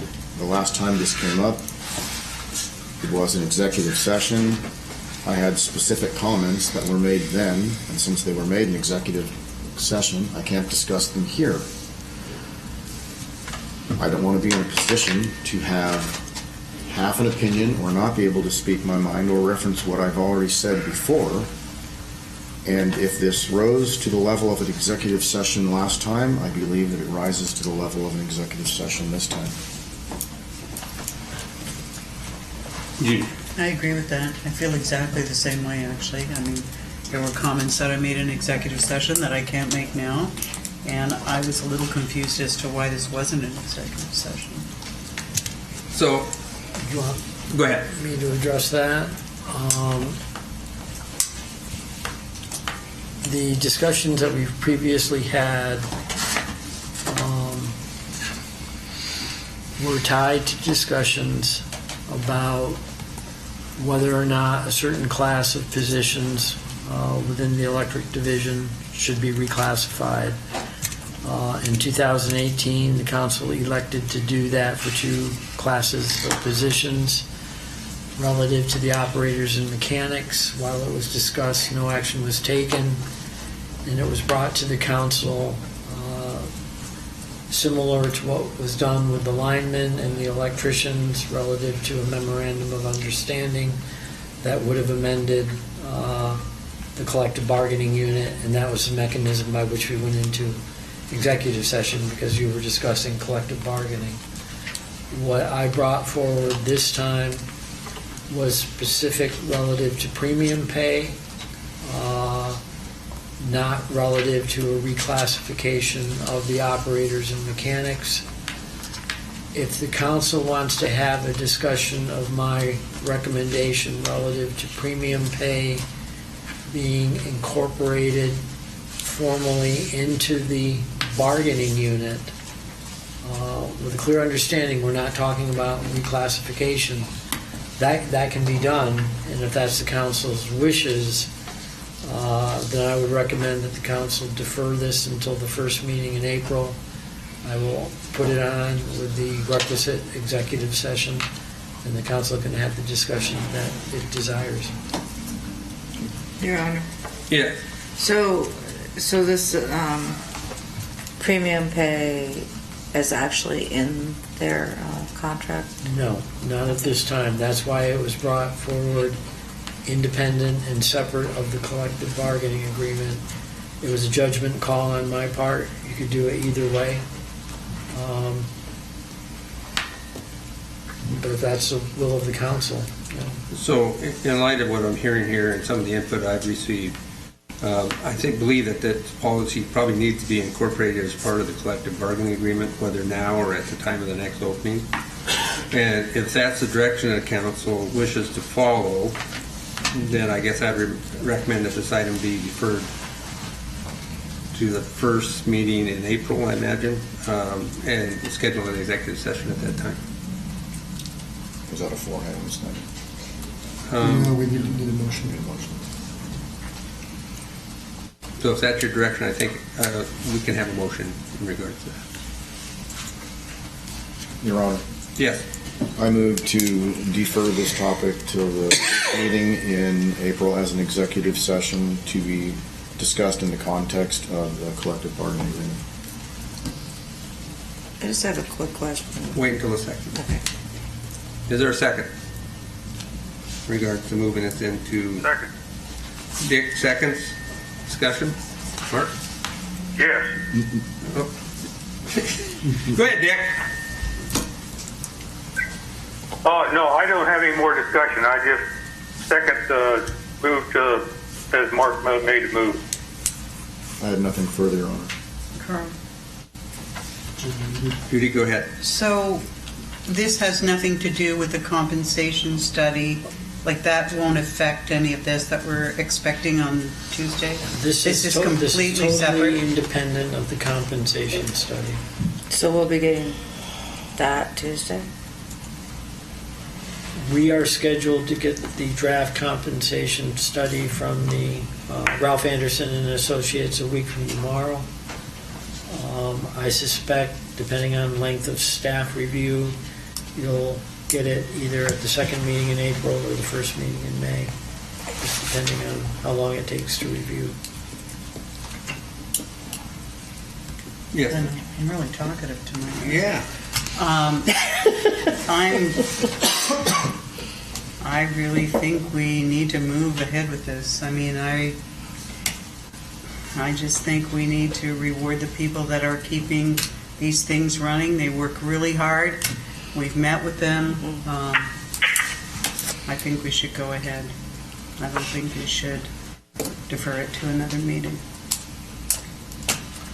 The motion on the floor at the particular point is to move it into executive session. Is there any further discussion on that one? If not, Yeah, Mr. Mayor, let me make another comment. Yes. Go ahead, Dick. I agree that these folks are doing a good job. They're probably not doing anything out of the normal, but they're doing a good job and they're keeping it running. And I have a concern with the way this is presented because I think this could be a bonus or a reward and not part of a compensation plan. And that's what it's turning into. So I think that deferring it and having discussions is the best way for us to try to get it Right. Thank you. Thank you, Dick. Anybody else? Yeah, Yeah. considering the fact that our weather is just not cooperating, and maybe it's not, and again, because it was an executive session, I can't even say what I said in that case, but I think I have to agree with Judy. We need to, I don't think postponing this would be a good idea. I think that we need to consider that these guys are busting their butt and they're going above and beyond. Okay, anybody else? Yes. I'll just say I'm going to vote this one down. I would agree. All right. Anybody else? Please call the roll. This is the motion to defer. Correct. Flora, Yes. Kiefer, No. Isom, No. Bergeron, Yes. Coos. This is the motion to defer. Yeah. Gage, No. Zingy, No. 4-3. That fails. That moves us back to the main motion, which is a recommendation to transfer the $50,000 in order to fund the policy as laid out by the city manager.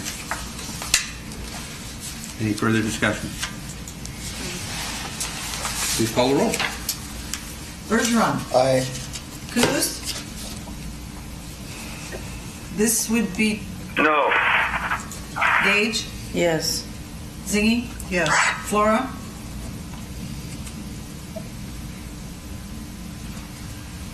No. Kiefer, Yes. Isom. Yes. That passes. Check passes 5-2. Moves us on to Break. You are a slave driver. 7B3, request for new business item 7B3, authorizing declaration of public emergency for the rental of 2 additional 1.6 megawatt diesel generators, United Rentals North America, Inc. Your Honor. Yes. Go ahead.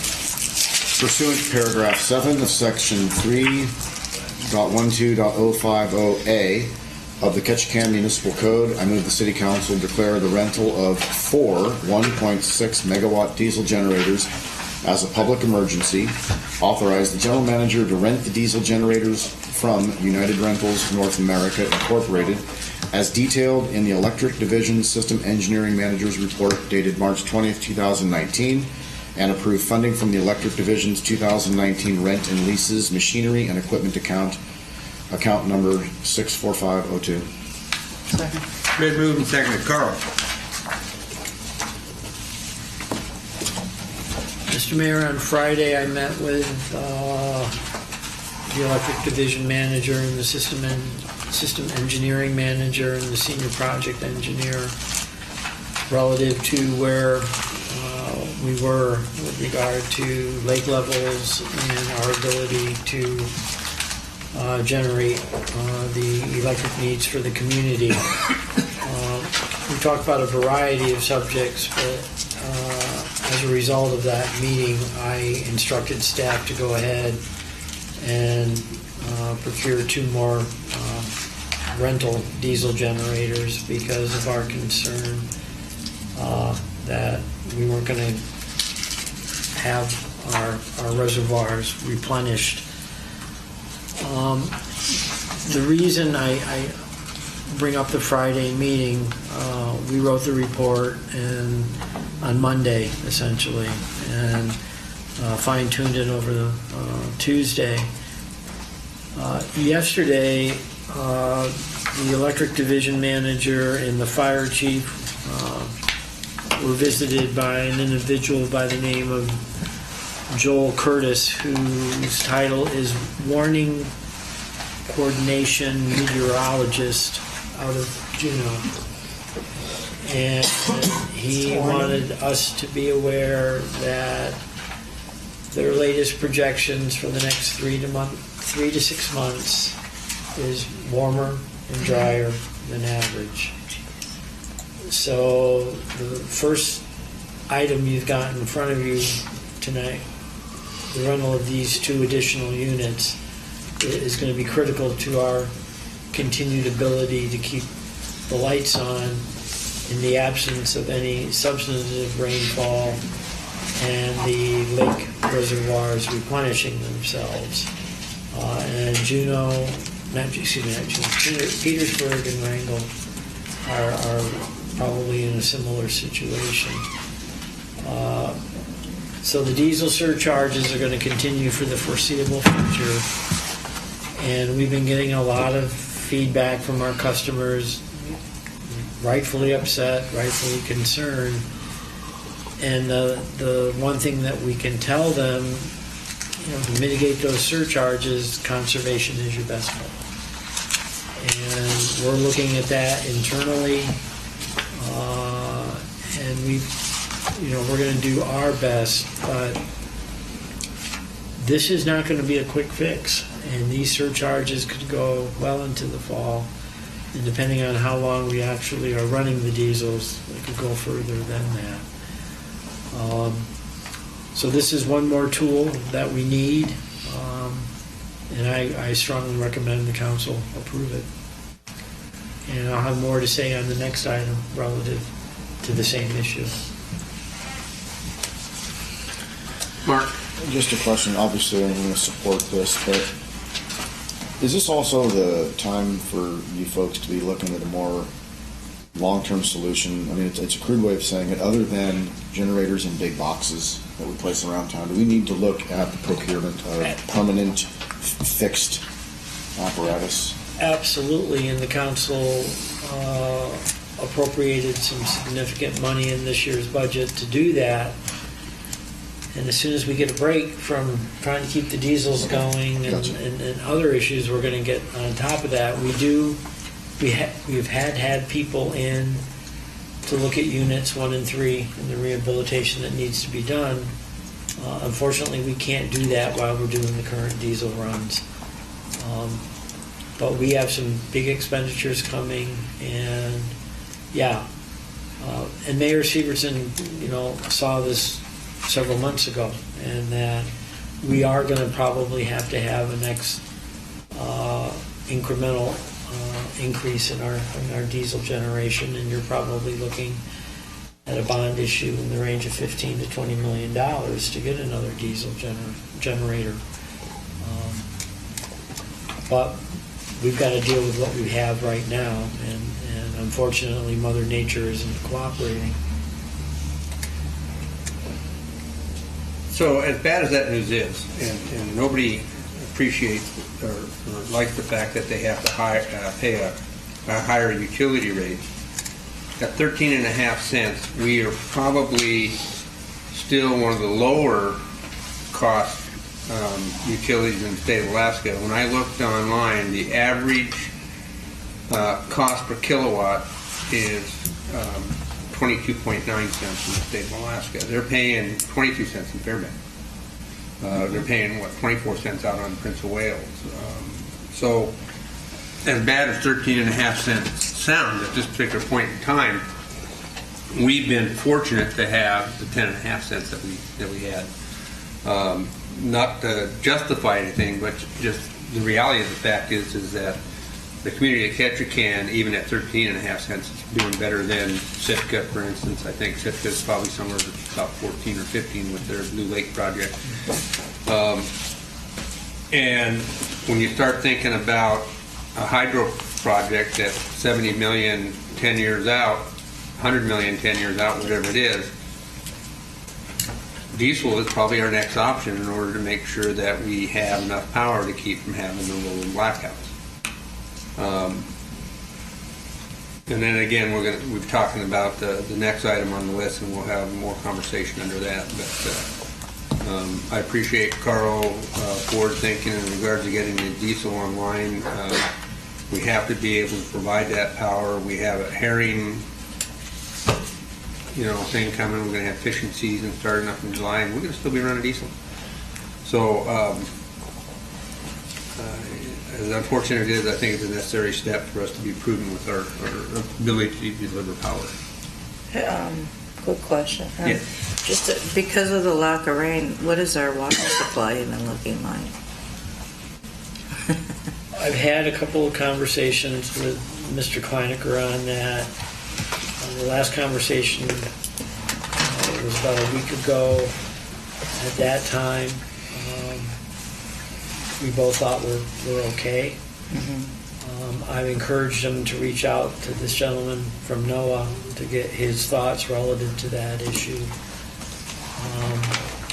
If in the next week or two we feel that there are issues, number one, we'll inform the council. There are a couple things we're already thinking of, but I don't want to pull any triggers yet because I don't think we're there. Clearly, the first major concern is power. Right. But if we think we're in a problem area, I will let the council know. So, in regards to our water reservoirs, Carl, I know that we use a tremendous amount of water in our fish processing plants, and then I don't know what time those start come on and have a demand and a draw, and so I know we're running. We have 2 small generators, I think, in Ketchikan plant that we're providing power with. At what time, I guess, do we look at power versus potable water? It's going to be a balancing act. You're right, and we haven't gotten to that analysis yet, but that's the next thing we're going to have to start looking at. Thank you. We have a motion. Does anybody else have any comments? Please call the roll. Gage? Yes. Zingy? Yes. Flora? Yes. Kiefer? Yes. Isom? Yes. Bergeron? Aye. Coos? Yes. That passes, moves us on to 7B4, request for a new business item, 7B4, authorizing the general manager to take such measures to develop strategies for Title V permit compliance at the Bailey Power Plant. Your Honor. Yes. I move the City Council authorize the General Manager to take such measures as may be necessary to develop a strategy for Title V compliance at the Bailey Power Plant, as detailed in his report dated March 20th, 2019, and the Senior Project Engineers Memorandum dated March 18th, 2019. Second. Moving second, Carl. Mr. Mayor, again, this is the combination of several factors all coming together at once. We have low lake levels that has forced us to run the diesels. We have maximum thresholds that we are permitted to run those diesels on. We have Title V permits coming up for renewal. All of these things need to be addressed now in hopefully what will be a comprehensive manner. But you're looking at us getting to our maximum levels in April and May for generators 3 and 4 at Bailey. In part, that's another reason we wanted to get the 2 additional rental generators to try to shave some of the hours off 3 and 4 while we're dealing with DEC and EPA relative to seeing if we can get some relief from those permit conditions.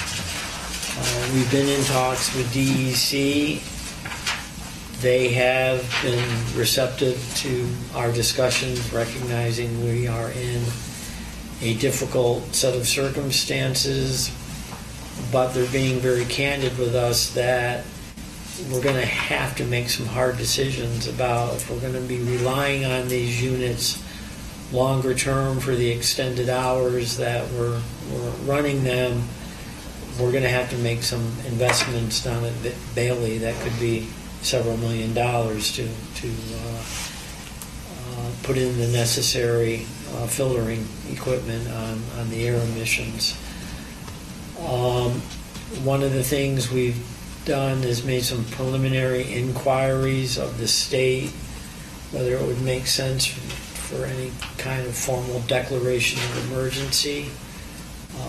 We've been advised that it might be better to put our efforts to communicating with the EPA, DEC, and asking for relief from our permit conditions, and making sure we involve the governor, the congressional delegation, our state legislators.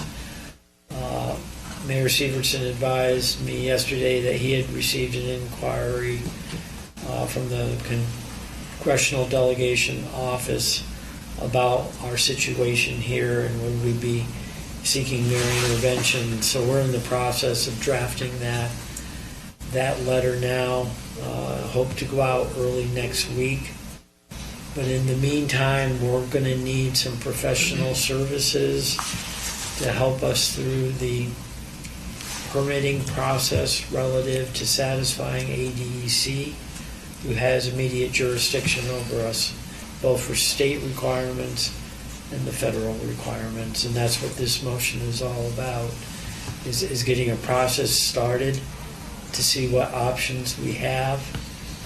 And any formal expenditures for either professional services or equipment will clearly come back to the council for formal consideration and approval. Jenny, I don't know if that's anything I left out, or is that pretty much covered? So that's where we're at.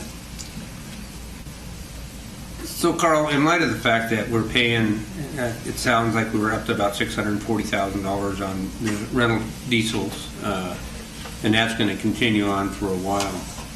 I think it would be prudent for us, because if I understand it right, if we put a catalytic converter on these generators, then we don't have an hour limitation on them. Would that be a correct statement, Jenny? We do, but it's greatly increased. We wouldn't meet it in a year, probably. It'd probably be close on engine 4. It'd be probably a little less on the others. Less than a year. So I think the last time, from what I understand, talking to Carl, that it was $1.4 million or something like that for changing out into a catalytic system for those. In 2003, we did a rough estimate of $1.5 million just for engine 4. Okay. Well, I think it would behoove us to start looking that way. We have these larger generators that we will be depending on, I think, and if this is not an anomaly and it's going to be the new norm, we should probably pursue that opportunity at some point. And whether we have to go out for government bonds or loans or whatever we have to do to move forward with that. And I know that you guys are short-staffed and working on what you're having here, so in regards to this, Carl, if there's a budget that comes back, if we have to hire somebody to design that and get us a cost estimate, that would be something I'd like to see. Well, yes. So, Carl,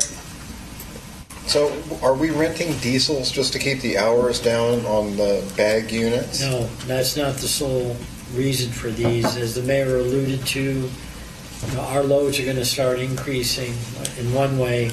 We're going to lose our heating loads, but when fish processing starts, that type of thing. And quite candidly, we are repairing these things, it seems, almost on a daily basis. One of the rental cats that is near the electric division headquarters went out of service this morning. We had bag 4 with what we thought was a major coolant leak out of service. Andy? Well, I know the repair was done last night, but Tuesday, was that one? Earlier that day. So, we're juggling, trying to, with our local hydros and our diesel units, keeping those diesel units all on isn't just a matter of flipping the switch and everything is great. Right, I fully understand that, Carl. So if we're talking about investing millions of dollars in catalytic converters and things like that, I mean, wouldn't it be prudent to be looking at alternate energy sources if those are, what does a windmill cost? I mean, people are asking me these types of questions. well, you're going to put, X amount of millions in a Cadillac that's diesel technology, that marries you to your diesel surcharge from here until forever. So I think part of the discussion needs to be, for the long term, what we're going to do. I don't disagree, and I can have this conversation that will probably be an extended conversation with you another time, but suffice it to say, the second divestiture that we went with what was the 4-dam pool, the 2-dam pool, and is now SEPA, we're wed to SEPA, and there's definite benefits in that relative to risk. We're not risking spending $100 million on a new hydro project, but Ketchikan Public Utilities and the Ketchikan community, no different from Petersburg, no different from Wrangell, we cannot invest in our own facilities and take power from those facilities as long as SEPA has power available to supply to us. If we do that, it's going to be the same thing that we have with Whitman Lake. That if we operate Whitman at a time that SEPA has power that they can sell us, we then have to pay SEPA for the power we didn't take. And then you're run into double expenditure because you've got fixed debt service on the new energy project that we build, and then we pay SEPA at the same time. So SEPA's got to be the vehicle, and they are doing that. They are looking at wind, aren't they? They're looking at hydro, they're looking at wind, but these things take time. No, I fully appreciate how long it takes to generate, to come up with new power sources. But I have long been a critic of just that scenario that you've been talking about, as we have to pay the offset charges from SEPA. I think that, and I've talked about this before, I think that we need to take a look at that and to see if that situation is in our best interest. And we talk about hiring consultants for this and for that. I think we should bring some folks in here to see if that is the optimum setup for us, because the folks that are paying the diesel surcharge sure don't get that. I mean, why isn't the city, erecting a windmill or some other kind of low-lying fruit and generating electricity from it? Well, if I can speak to that, first thing, it's going to be a long time before we pay a true-up on Whitman, because the lakes aren't full, and they're not spilling, and it's not going to happen for a period of time. And I think, if anything, this particular situation we're in today has made SEPA and all the communities realize how connected we are and relying on each other to get ourselves through this type of situation.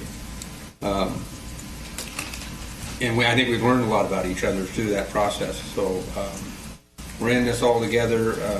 Nobody wants to put anybody out of power, and we want to make sure that we have the reserves we need to manage it. So I think we're doing well right now.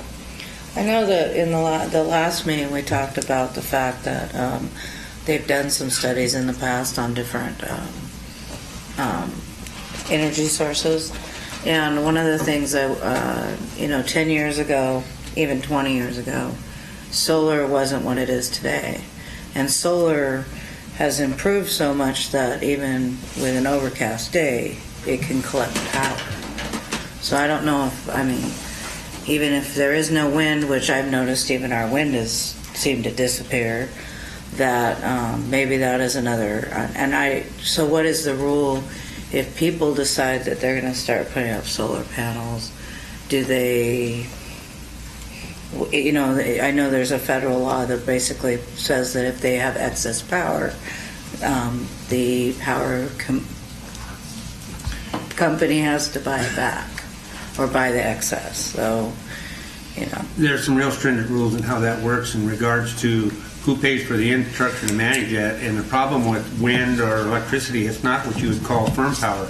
So it rises and falls. We still have to have the ability to follow that. If all of a sudden everything drops, we got to have something to pick that up real quick. So I think in Hawaii they have agreements in regards to solar power being sold back. It has to be at a certain amount, and you pay for all the infrastructure, the transformers and everything else in order to do that. It's not as easy as just plugging in a solar panel and saying I'm selling a watt to Ketchikan. It's just like when I was in Seattle last week, I saw a lot of solar panels. A lot.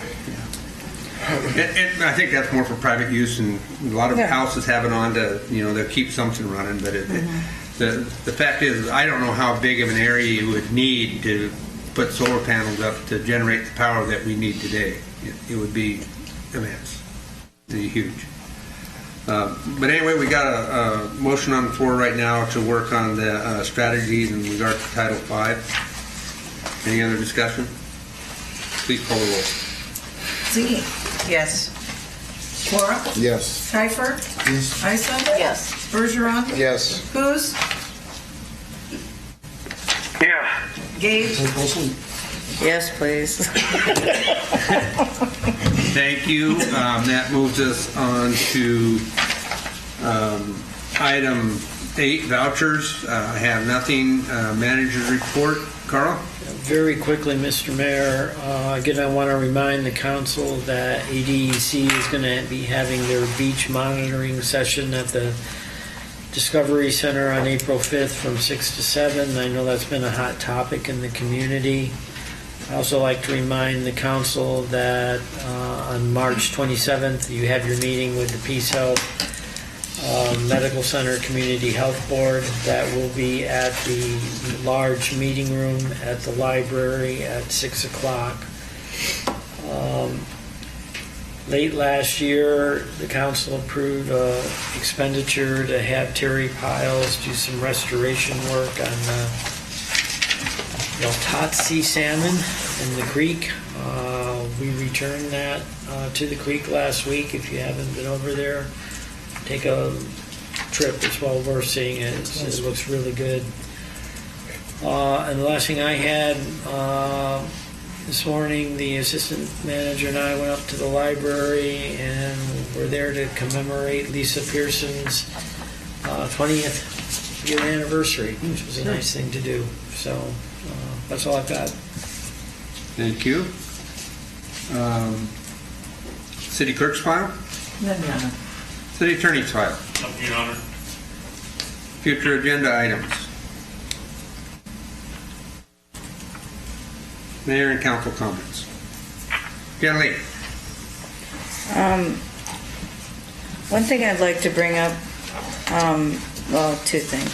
So just for everybody to know, the KPU's movie, The Hooked, will be playing tomorrow at the Discovery Center at 6 o'clock. And it, I think if anybody's been listened to the KRBD's thing on fentanyl, it was kind of, even though I've been going to a lot of meetings regarding substance abuse and issues with fentanyl and Narcan, it was kind of an eye-opener. I would suggest everybody listen to it or read it.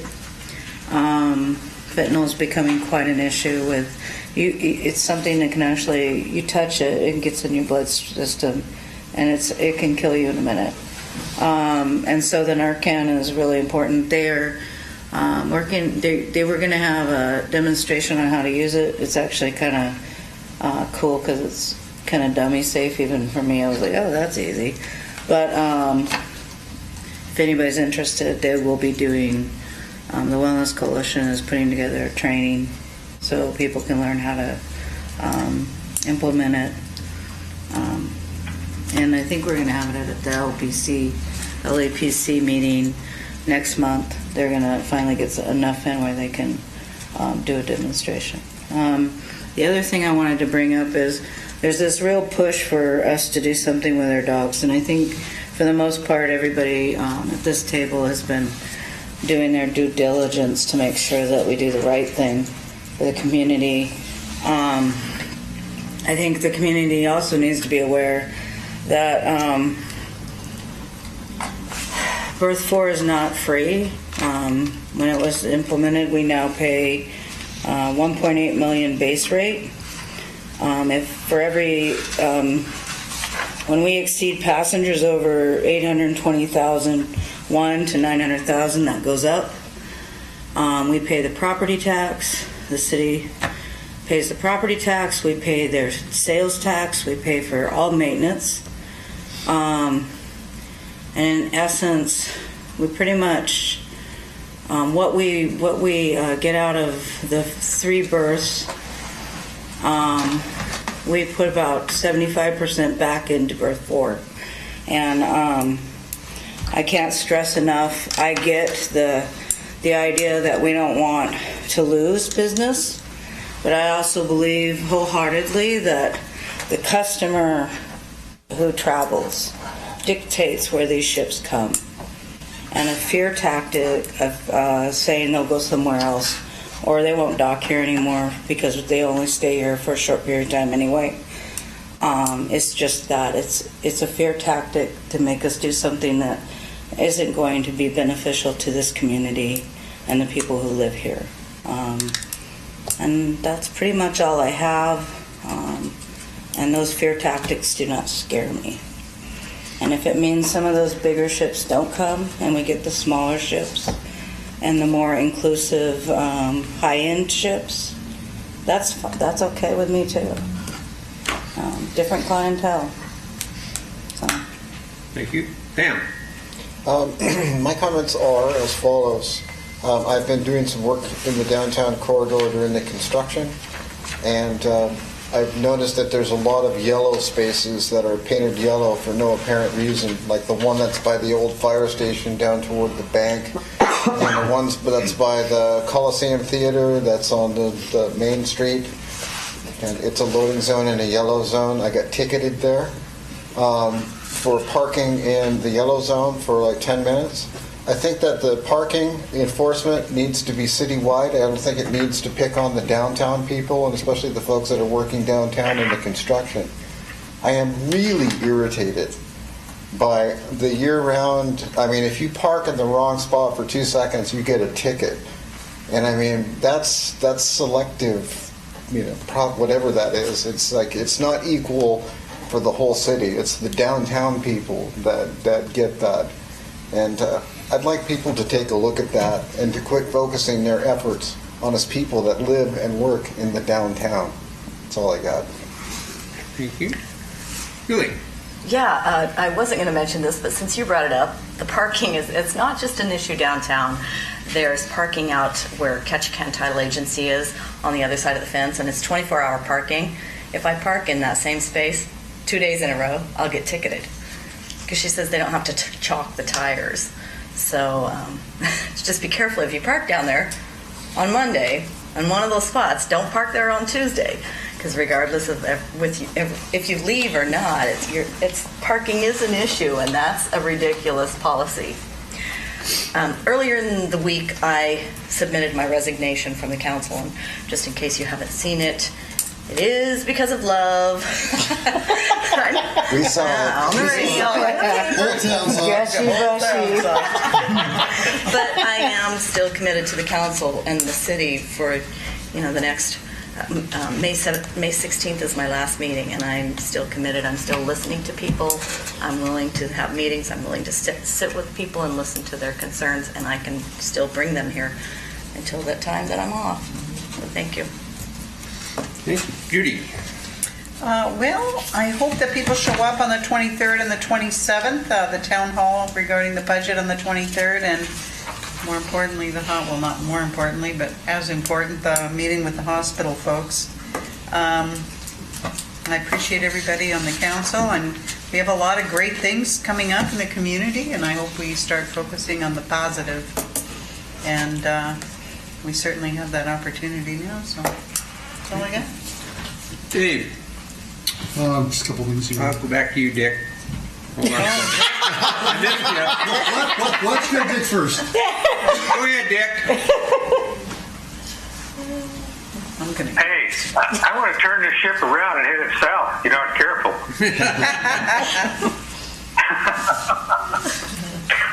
it's getting cold. We're coming north. No, I really don't have anything. I should have my friendly face back in town next Monday night, so we'll see you then. All right. About time. Thank you, Dick. Dave. Okay. First of all, kudos to staff for working out what appears to be a good agreement with the Public Safety Employees Association folks. I know when it first came up, staff kind of went, but everyone listened, and it turns out that it was okay. If we're mentioning parking, okay. First of all, businesses are still open downtown. Please shop at them. Yeah. but more seriously, there seems to have been a habit that's developed where the construction folks put up cones for something that's going to happen in 3 or 4 days. And people drive by and go, I can't park there. If you actually go, starting 3:18 or whatever, and they put up the cones on 3:14 or 3:11 or 3:12. And that makes it harder for the downtown businesses to make any money because people drive by and go, there's no parking. Well, there's no parking in 4 days. So I guess I wish there was a way they could, and yeah, I get that you want to put up cones on Friday or something that's happening on Monday or Sunday or whatever. But I've noticed that it's been like 3 or 4 days now in some of the cases, and that just really sets kind of a bad tone for the businesses that are trying to make do in the downtown construction. So I just wanted to mention that. I wanted to thank the mayor. I thought he responded to the Berth 4 issues very, very well tonight. Actually, you did as well too. We have been noticing there have been certain things said at the podium that may not be correct, and we are hopefully going to do a little better job of at least saying, well, here's what's going on here, because sometimes people just assume that everything that's either said at the table or at the podium is absolutely correct, and that's not the case at all times. Also, I was going to recommend maybe we should have the city manager stop meeting with the electric division manager because it's always something expensive happens. So perhaps maybe we should ban those particular meetings. I was meeting with Eddie Donato the other day. And then it went boom. And it's like, yeah. Pretty good weather. Yeah, well, good weather is nice. People I kept saying, but that's why good weather, rain weather. Right? That's why your utility rates are up. What do you mean? Right. No water. And actually, I think you mentioned it too, or someone remember Carl mentioned when we were talking about the alternative things. We have had no wind in the last 3 months. Yeah, we haven't. We could have had some like Killer Mountain wind that we wouldn't have used them. Mm-hmm. So once again, we need to be looking ahead, and I agree with what Mr. Bergeron said. We need to be seeing are there some options. Wind is one that we are not Casper, Wyoming. We do not get 24 miles an hour wind every day. Yeah. So until there are batteries the size of Cleveland that we can store all that power, it's not going to help us in some way. So, yeah. Thank you, Mark. Just one thing, Your Honor. I'm thinking about getting another little mini wiener dachshund, and if I do, I'm going to name him Schnabel. That's just a cool name. That's all I got. Only who lives in here. Thanks for sharing. Hey, can I get one while you're getting one? So, on a positive note, the first thing I'd like to do is congratulate K High Cheers leading team.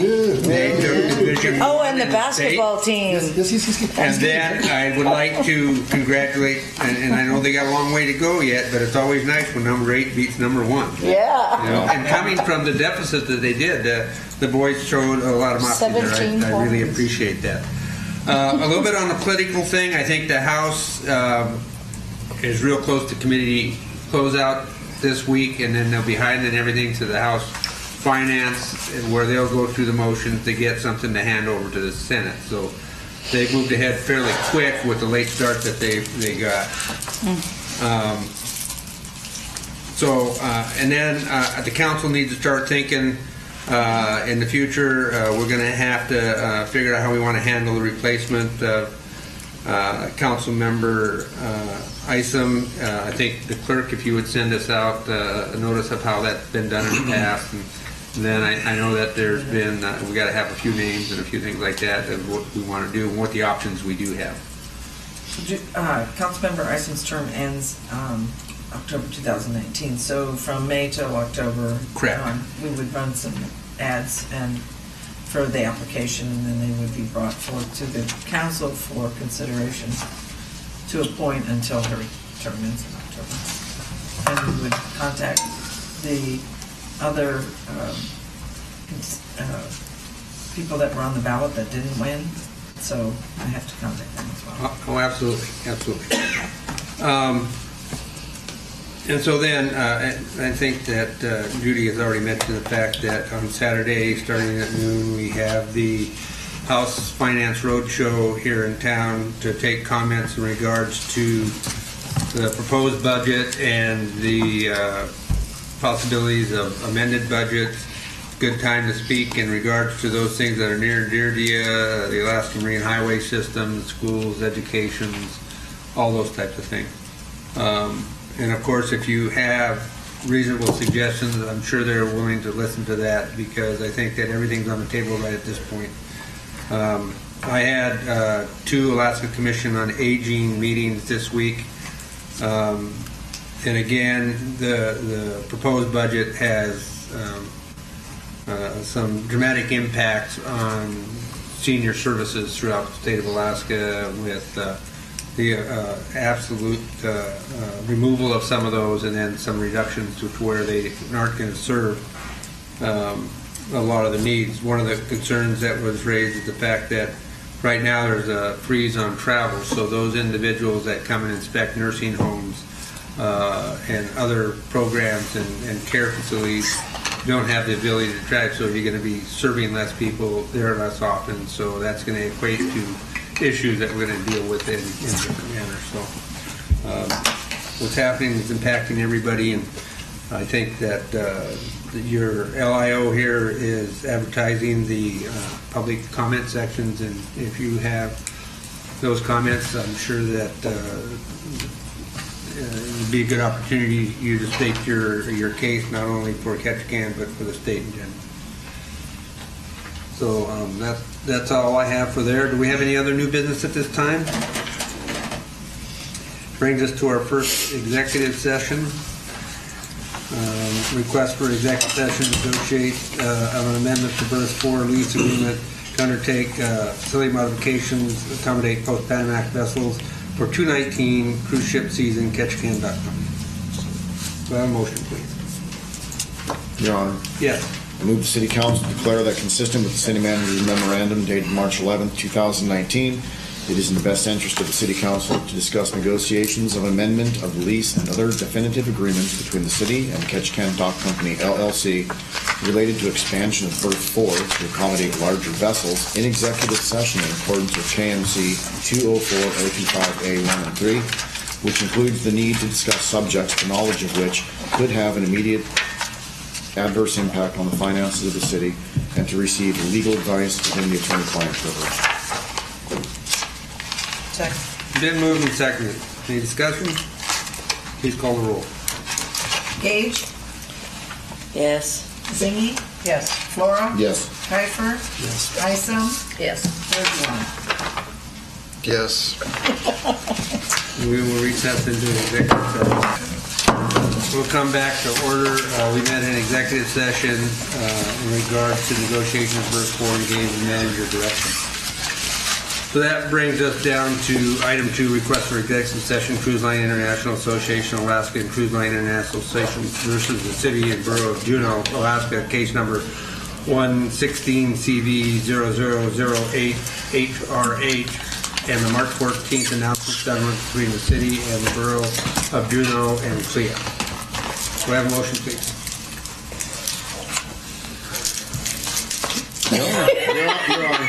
All right, go ahead. I move that the City Council declare that, consistent with the City Manager's memorandum dated March 14, 2019, it is in the best interest of the City to discuss Judge H. Russell Holland's rulings in the matter of Cruise Lines International Association, Alaska, and Cruise Lines International Association versus the City and Borough of Juneau, Alaska, case number 116CV008HRH, and the March 14 announced settlement between the City and Borough of Juneau and CLIA. In executive session, in accordance with that finding, the City Council go into executive session in accordance with KMC 204-025A3 to discuss said decisions and the auxiliary items described in the City Manager's memorandum dated March 14, 2019, which matters involve receiving legal advice within the attorney-client privilege. Second. Moved and seconded. Any discussion? Hearing none, please call the roll. Zingy? Yes. Flora? Yeah. Pfeiffer? It's never in my best interest to discuss Russell Hall or Cleo. No. Heisel? Yes. Bergeron? No. Gage? No. Oh, did executive it? session? Oh, I'll go Well, in you there. can break that. I'll read neg, yes. I want to go home and go to bed. She Said yes. No change on that. She I was revised the joking. extended remarks. 2 to 4, going into executive session. All right, we'll come back into session. We met in the executive session, spoke with the manager, gave direction. Brings us down to Adjourn. Move to adjourn, Your Honor. And my